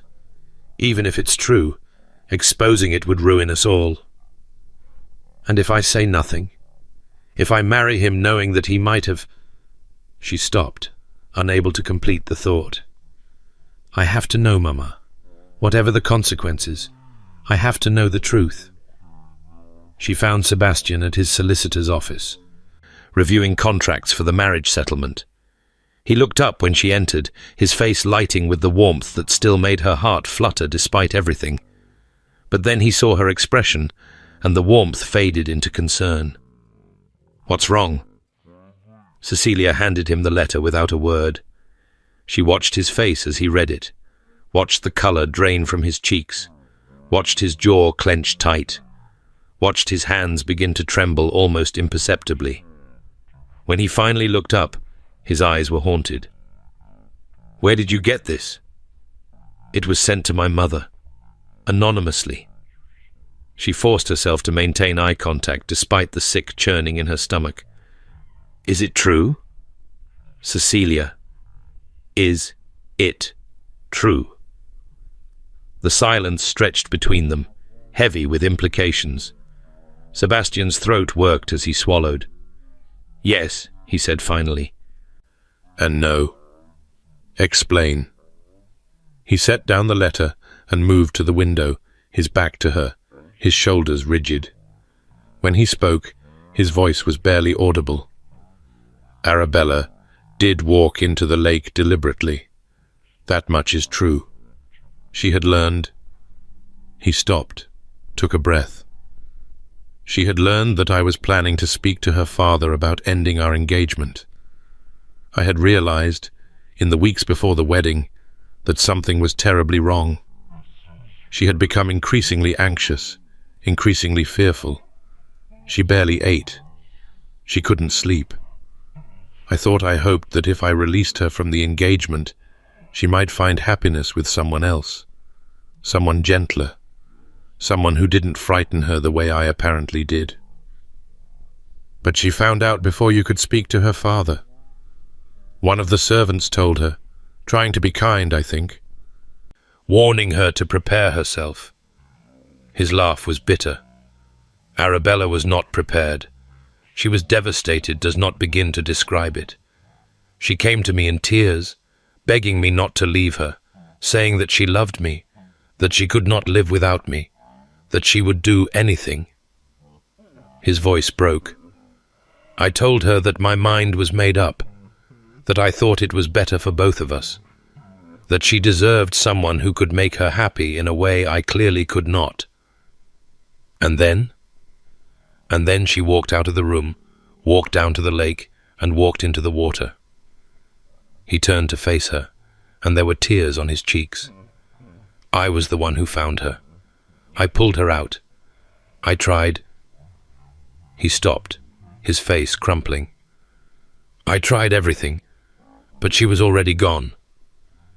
Cecilia felt the ground shift beneath her feet. This was not the story she had expected. Not the tale of a cold, calculating man driving a fragile woman to suicide. This was something more complicated, more tragic, more human. Why did you hide it? She asked quietly. Why let the magistrate rule it an accident? Because her family asked me to. Her parents were destroyed by what she had done. They begged me to protect her reputation, to let the world believe it was a tragic accident rather than... He struggled to find words. They said they could not bear for her to be remembered as someone who had taken her own life. They wanted her to be remembered as sweet and gentle and beloved. And I felt I owed them that much, after what I had done. What you had done. Sebastian, you were trying to release her from an engagement that was making her miserable. I was trying to save myself from a marriage I knew would be a disaster.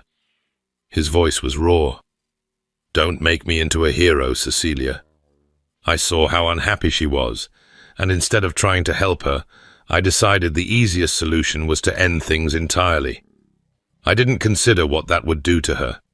I didn't think about how she might interpret my rejection. I was 22 years old and utterly convinced that I knew what was best for everyone. You were trying to do the right thing. I was trying to escape. There's a difference. He met her eyes directly. The truth is that I did drive Arabella to her death. Not through cruelty, perhaps, but through carelessness, through certainty. Through my absolute conviction that ending the engagement was the correct course of action without ever considering that she might disagree violently enough to... He couldn't finish the sentence. Cecilia was silent for a long moment, processing everything he had told her. The letter's accusations were true. In a sense, Sebastian had concealed the real circumstances of Arabella's death. But the story behind those circumstances was far more nuanced than the anonymous correspondent had implied. "Who sent this?" she asked finally. "Who would know the truth and want to expose it now, 3 days before our wedding?" "I don't know. The servants who witnessed it have all been pensioned off or moved away. The magistrate died years ago. The only people who know the full story are myself, Arabella's parents, and..." He stopped abruptly. And Arabella's sister. His voice had changed, become harder. "Miss Catherine Crane. She was 15 when it happened. She never believed the official story, and she has hated me ever since." "Where is she now?" "Married. Mrs. Catherine Hartley, wife of a respectable solicitor, living in London." His face had gone very still. "She has a son, a young man who studied history at Oxford, a young man who recently began helping to catalogue the Ravenswood archives." Cecilia felt a chill run through her. "Edward Hartley? Philippa's Edward?" "Yes." The implications were staggering. If Catherine Hartley had sent her son to Ravenswood to dig up old secrets, if she had orchestrated his relationship with Philippa as a way to get close to the family. "Does Philippa know?" Cecilia asked. "I don't believe so. The connection to the Cranes is not obvious. Hartley is a common enough name, and Edward was apparently raised abroad until recently." Sebastian's jaw tightened. "But if Catherine is behind this letter, then her son's presence in my household is unlikely to be a coincidence. We have to tell Philippa." "I know." He looked older suddenly, worn down by the weight of secrets and consequences. "I know. But first..." He crossed the room and took her hands in his grip desperate. "First, I need to know if this changes things.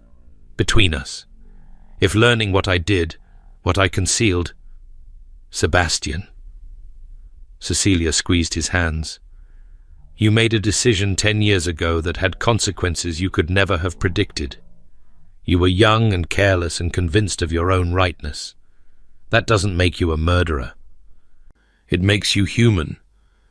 I destroyed a woman's life. You tried to release her from an engagement that was making her miserable. You couldn't have known how she would react." She reached up to touch his face. "I'm not saying it wasn't a tragedy. I'm not saying you don't bear some responsibility. But Sebastian, you have spent 10 years punishing yourself for something that was ultimately her choice. Arabella chose to walk into that lake. You did not push her. I might as well have."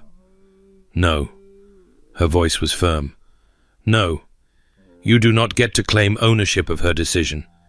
She made a choice, a terrible, tragic choice, and you have been carrying the guilt of it ever since. But her choice was hers, just as your choice to end the engagement was yours. He stared at her, something crumbling in his expression. How can you say that?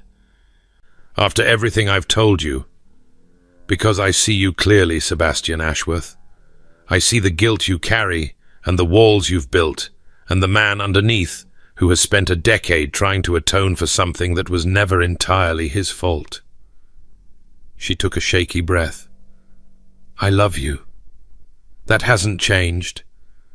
And I will not let some anonymous letter destroy what we have built together. Even knowing what I am? Especially knowing what you are. A man. A flawed, complicated, haunted man who is trying to be better. She smiled through her tears. I didn't fall in love with a perfect duke. I fell in love with you. He kissed her, then fierce and desperate, and full of a hope she had not seen in him before.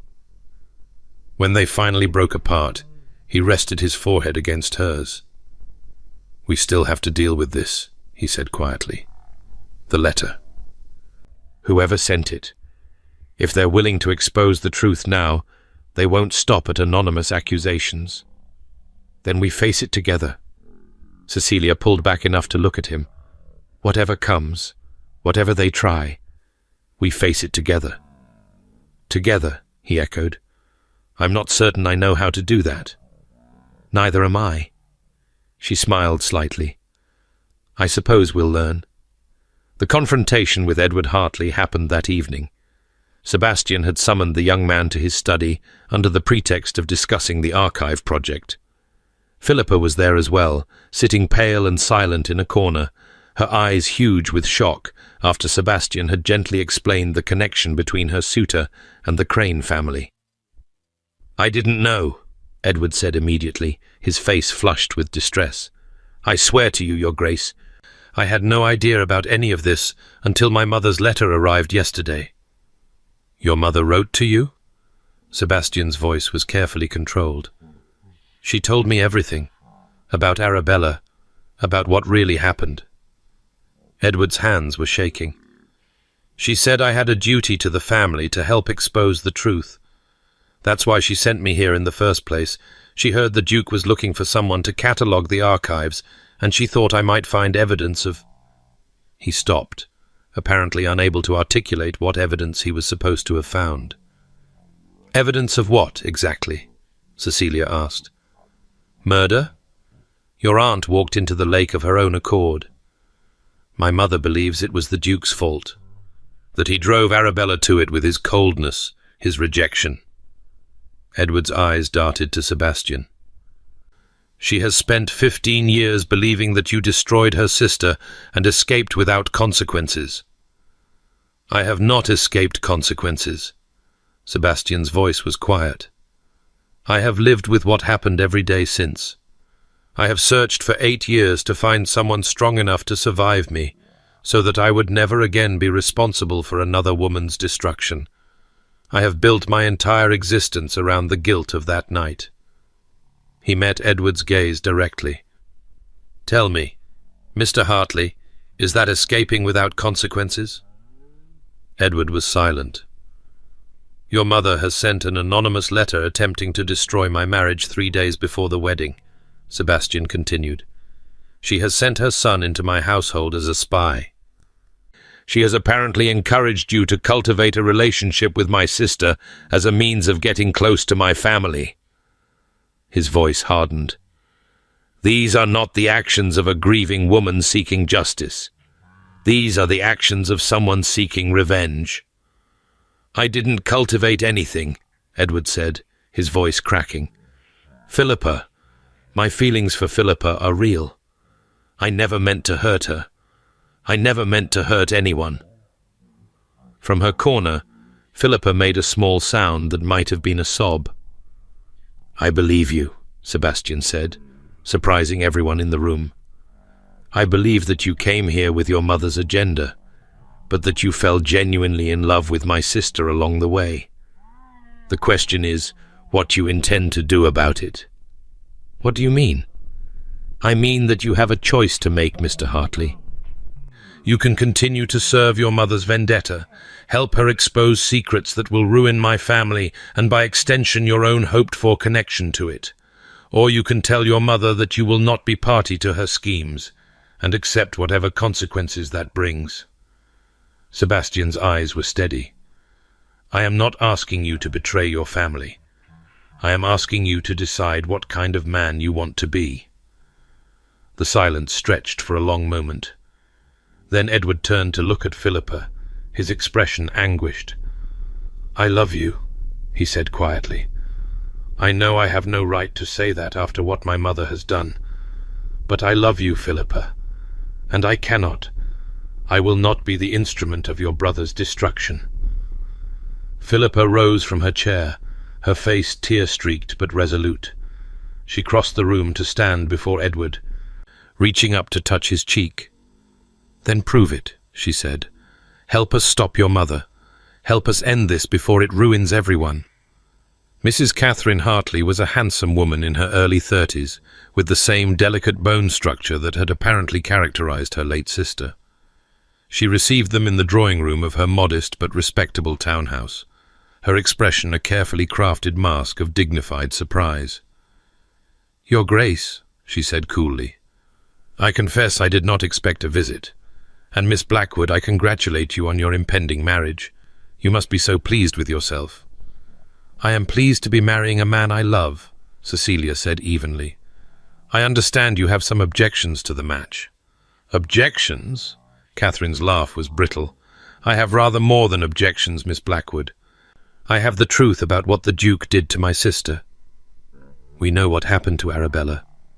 Sebastian's voice was quiet.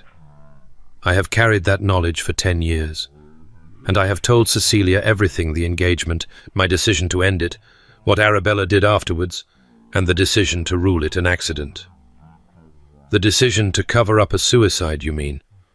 The decision to let everyone believe my sister died in a tragic accident rather than admit that your cruelty drove her to walk into that lake." "My cruelty?" Sebastian stepped forward. "Mrs. Hartley, I was trying to release your sister from an engagement that was making her desperately unhappy. I saw how anxious she had become, how frightened. Frightened of you. Yes, frightened of me. And I thought the kindest thing I could do was set her free." His voice cracked slightly. "I was wrong. I should have spoken to her directly instead of going through her father. I should have recognized the signs of something deeper than mere nervousness. But I was 22 years old and utterly certain of my own judgment, and I failed her. You killed her. She killed herself." The words hung in the air, raw and terrible. "I know you do not want to hear that. I know it is easier to blame me than to accept that Arabella made a choice, a final, irrevocable choice that no one could have prevented. But I cannot take responsibility for a decision that was not mine to make." Catherine's mask cracked, revealing the grief and rage beneath. "She was my sister. She was sweet and gentle and good, and she is dead because of you. She is dead because she could not bear the thought of being rejected. Because her entire sense of self-worth was tied to our engagement, and when that engagement ended, she believed she had nothing left to live for." Sebastian's eyes were bright with unshed tears. "I have asked myself 1,000 times what I could have done differently. I have tortured myself with what-ifs and if-onlys. But the truth is that I cannot undo what happened. I can only try to live with it. And you expect me to simply accept that? To watch you marry another woman and live happily ever after while my sister rots in the ground? I expect nothing." His voice softened. "But I hope that you might consider the possibility of peace. Your son loves my sister. He has told us he will not be party to your vendetta. You can continue to fight a battle that will only destroy the people you claim to love, or you can accept that the past cannot be changed and try to build something better." Pretty words from a man who has never faced consequences. I have faced consequences every day since Arabella died. Sebastian met her eyes directly. The question is whether you want revenge badly enough to destroy your son's happiness and your own chance at a future grandson who might carry something of your sister's legacy. Catherine's face crumpled. For a moment, she looked not like a vengeful adversary, but like what she truly was, a woman who had lost her sister too young and had spent 15 years unable to move past it. "She was everything to me," she whispered. "When our parents died, she was all I had left. And then you took her away."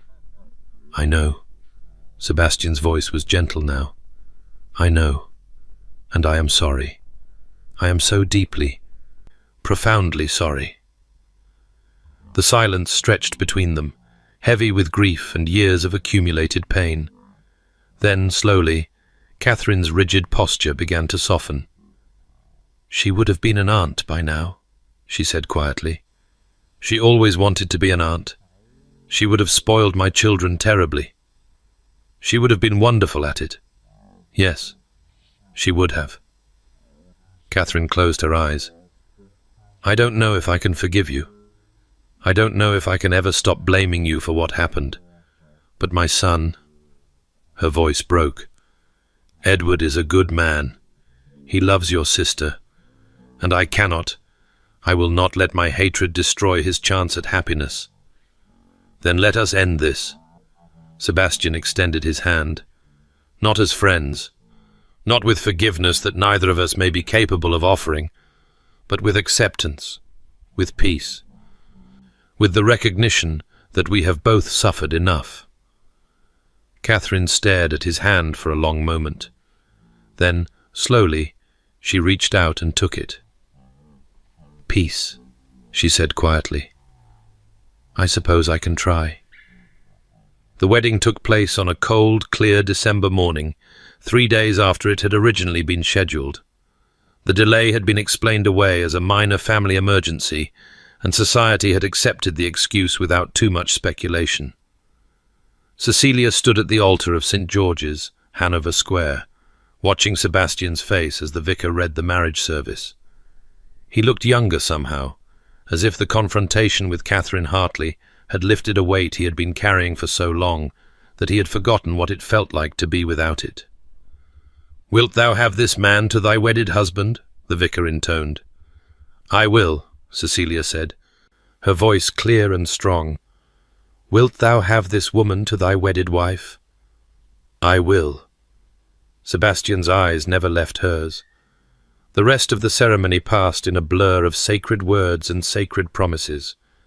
When Sebastian finally kissed her a proper, dignified, church-appropriate kiss, she heard her mother weeping quietly, and Helena sniffling into her handkerchief, and Lady Philippa laughing through her tears.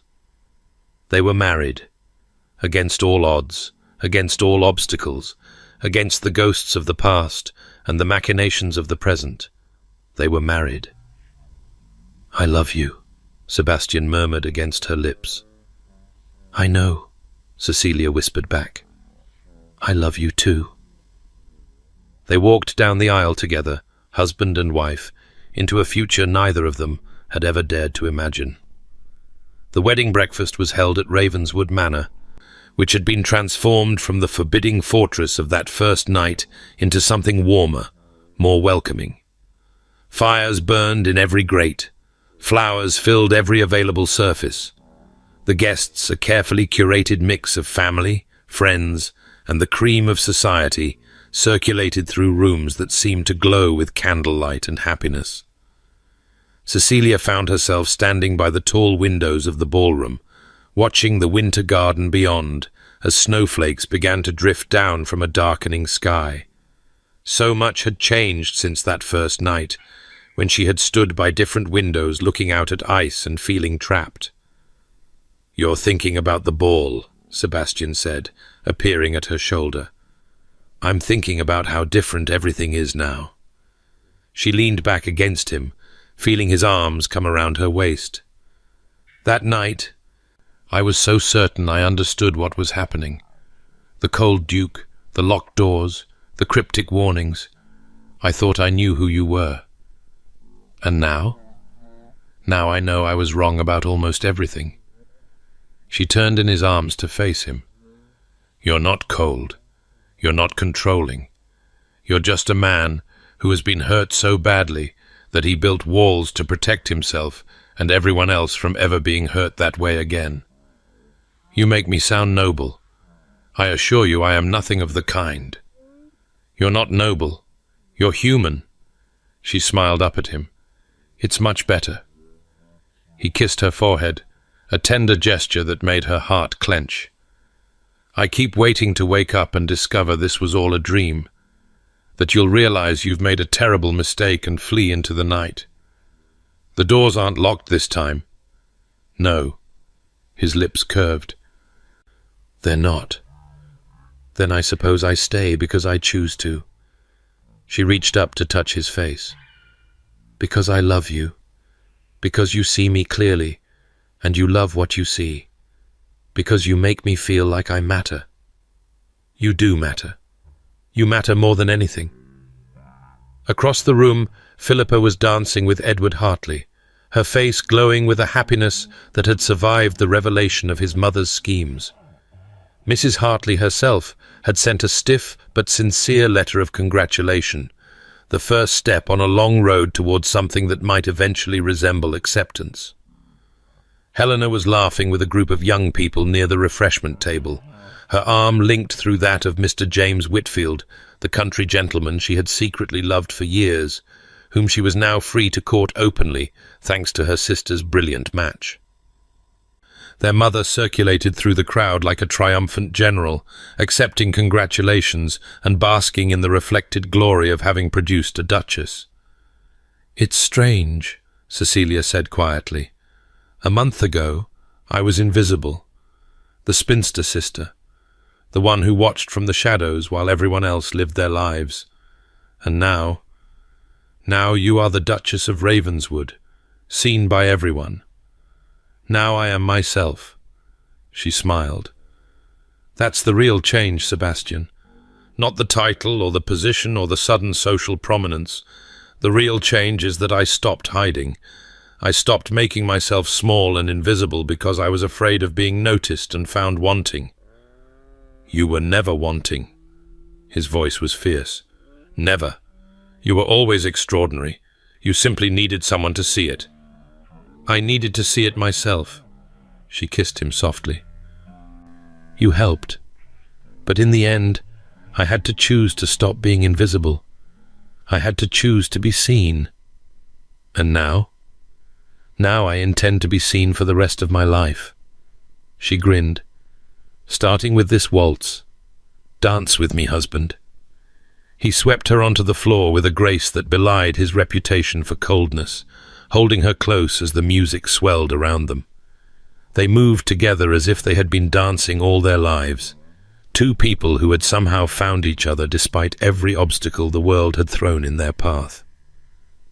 "I love you," Cecilia whispered. "I love you," Sebastian replied. And as the snow fell softly outside the windows of Ravenswood Manor, they danced their first dance as husband and wife, surrounded by the people who loved them, carrying the weight of the past, but looking forward to the future.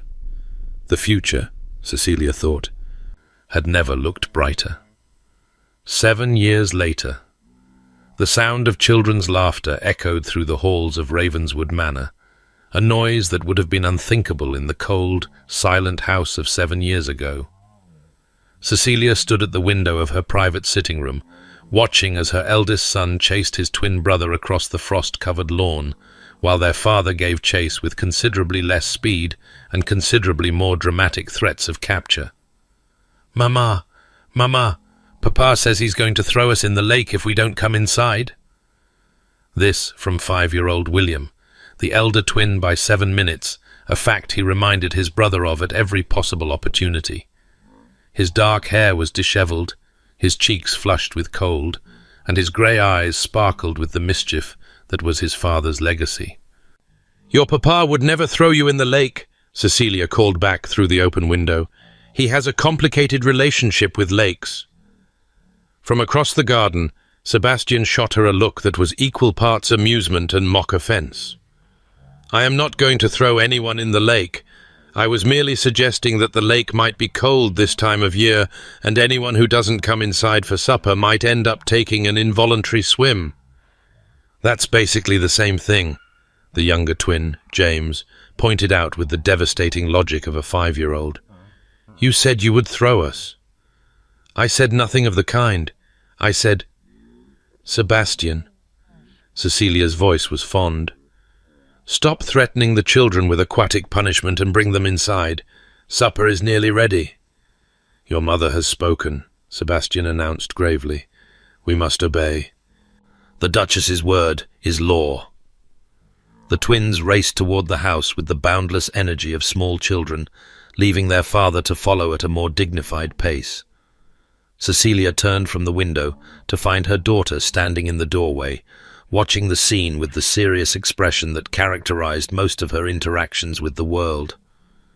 At 3 years old, Charlotte Ashworth was a miniature version of her mother, honey brown hair, hazel eyes, a tendency to observe before acting. She had inherited none of her father's intensity and all of his stubbornness, a combination that made her simultaneously delightful and exhausting. "Is Papa being silly again?" Charlotte asked. "Papa is always silly with your brothers. He can't help himself. I prefer when he reads to me." Charlotte crossed the room and climbed onto the settee beside her mother with the careful deliberation of a child who took her dignity very seriously. "He does the voices properly." "He does," Cecilia agreed. "Your papa is excellent at voices." The door burst open and the twins tumbled in, followed by Sebastian, who was pretending to be winded despite being in excellent physical condition. He collapsed dramatically into a chair near the fire, groaning. "Your sons have defeated me. I am vanquished. I shall never recover." "You shall recover in approximately 10 minutes when Mrs. Henderson serves the roast beef," Cecilia said dryly. "Your appetite has never been affected by vanquishment." "Heartless woman." "I married a heartless woman." "You married a woman who knows you too well." She smiled at him, that particular smile she reserved for moments when the happiness of her life felt almost overwhelming. "Boys, go wash your hands. Charlotte, you too. We'll have supper in the small dining room tonight." The children departed in a thunder of footsteps and excited chatter, leaving Sebastian and Cecilia alone for the first time since that morning. He rose from his chair and crossed to her, pulling her into his arms with the ease of long familiarity. "Have I mentioned today that I love you?" "Several times, but I never tire of hearing it." "Good, because I intend to keep saying it until I run out of breath, which should be approximately never." He pressed a kiss to her temple. "I received a letter from Catherine Hartley today. She's asking if Edward and Philippa might bring the children to visit next month." Cecilia smiled. In the 7 years since their wedding, Catherine Hartley had transformed from bitter adversary to distant relation to something approaching genuine family. She had watched her son marry Philippa in a quiet ceremony 2 years after Sebastian and Cecilia's wedding, and she had wept with joy at the birth of her first grandchild. The past had not been forgotten, but it had been layered over with new memories, new connections, new love. Of course they should visit. Charlotte has been asking about her cousin for weeks. Charlotte asks about everything for weeks. That child has inherited your curiosity and my persistence. It's a terrifying combination. She will be a force of nature when she's grown. She already is. Sebastian's arms tightened around her. They all are. Sometimes I look at our children and I cannot believe they're real. That this life is real. That I somehow stumbled into exactly the happiness I convinced myself I could never have. You didn't stumble into it. You chose it. Cecilia pulled back enough to look at him. You chose to take a chance on an invisible spinster who insulted your hospitality. You chose to be honest with me despite the risk. You chose love over fear, even when loving me meant confronting everything you had spent a decade running from. You make it sound like I had noble motivations. I was mostly just terrified of losing you. Fear of loss can be its own kind of bravery. She touched his face gently. I was terrified too. Terrified of being seen. Terrified of being found wanting. Terrified of letting someone in after years of keeping everyone out. And now? Now I am the least terrified person I know. She smiled. Well, perhaps a little terrified. We do have 3 children who seem determined to give me grey hair before I'm 40. You will be beautiful with grey hair. Flatterer. Truth-teller. He kissed her properly then, the kind of kiss that still made her heart race after 7 years of marriage. I love you, Cecilia Ashworth, Duchess of Ravenswood, mother of my children, the woman who saw past everything I showed the world and loved what she found underneath. I love you too, Sebastian Ashworth, collector of antiquities and hearts, the man who looked at an invisible woman and made her feel seen for the first time in her life. From somewhere down the hall, the sound of children arguing drifted toward them. William insisting it was his turn to sit next to Papa at supper, James countering that William always got to sit next to Papa, Charlotte announcing with queenly disdain that she didn't care where she sat as long as everyone stopped shouting. Sebastian groaned. Duty calls. Duty always calls when you have children. Is it wrong that sometimes I miss the quiet? Cecilia laughed. You don't miss the quiet. You love every chaotic, noisy, exhausting moment of this life. I do, he admitted. God help me, I do. They walked toward the dining room together, hand in hand, to settle the children's disputes and share a meal and continue building the life they had created against all odds. The house that had once felt like a prison now felt like home. The man who had once seemed like a captor now felt like a partner, a lover, a friend. Later that evening, after the children were in bed and the house had settled into its nighttime quiet, Cecilia and Sebastian walked together to the lake at the edge of the estate. The water was still in the moonlight, dark and peaceful. Nothing like the site of tragedy it had been so many years ago. A small memorial garden had been planted on the shore, where Arabella Crane's favourite flowers bloomed every spring. It had been Cecilia's idea, a way of honouring the past without being trapped by it. Sebastian tended it himself, a private act of atonement that had gradually become an act of healing. The children want to learn to swim next summer, Sebastian said quietly. All 3 of them. I know. William has been talking about it constantly.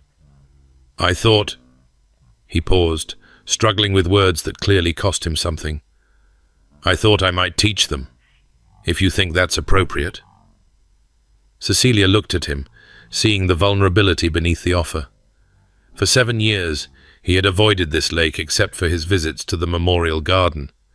He had never swum here, never boated here, never allowed the children to play near the water unsupervised. I think it's time, she said softly. I think Arabella would want you to make new memories here. Happy ones, lives ones. You believe that? I do. She took his hand, and they stood together at the water's edge, looking out at the moonlit surface. She loved you, Sebastian, in her way, however imperfectly, and I don't think she would want you to spend the rest of your life avoiding everything that reminds you of her. I have spent so long feeling guilty. I know, and you may always carry some of that guilt. It's part of who you are now. But guilt doesn't have to mean avoiding joy. It doesn't have to mean refusing to let your children splash in the lake on hot summer days. He was quiet for a long moment, his hand tight in hers. Then, slowly, he nodded. Next summer, he said. Swimming lessons. I'll teach them. All 3? All 3. And you too, if you'd like. You never did learn properly, as I recall. You recall correctly. My family could never afford lessons. Then I'll teach you too. He turned to face her, his expression soft in the moonlight. We'll make this place a happy one. Together. Together, Cecilia agreed.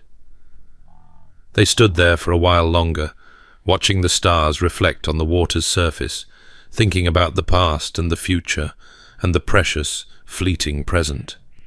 7 years of marriage, 3 children, a family that had seemed impossible when she was standing by those potted palms, invisible and afraid. Run, Philippa had whispered that night. He's already chosen you. But Cecilia hadn't run. The doors had been locked, and then the storm had come, and then everything had changed. She had been trapped in a duke's house with a man who saw too much, and instead of running, she had stayed. She had stayed, and she had been seen, and she had learned that being seen was not the terrifying exposure she had always feared. Being seen by someone who loved you was safety. Being seen by someone who chose you was home.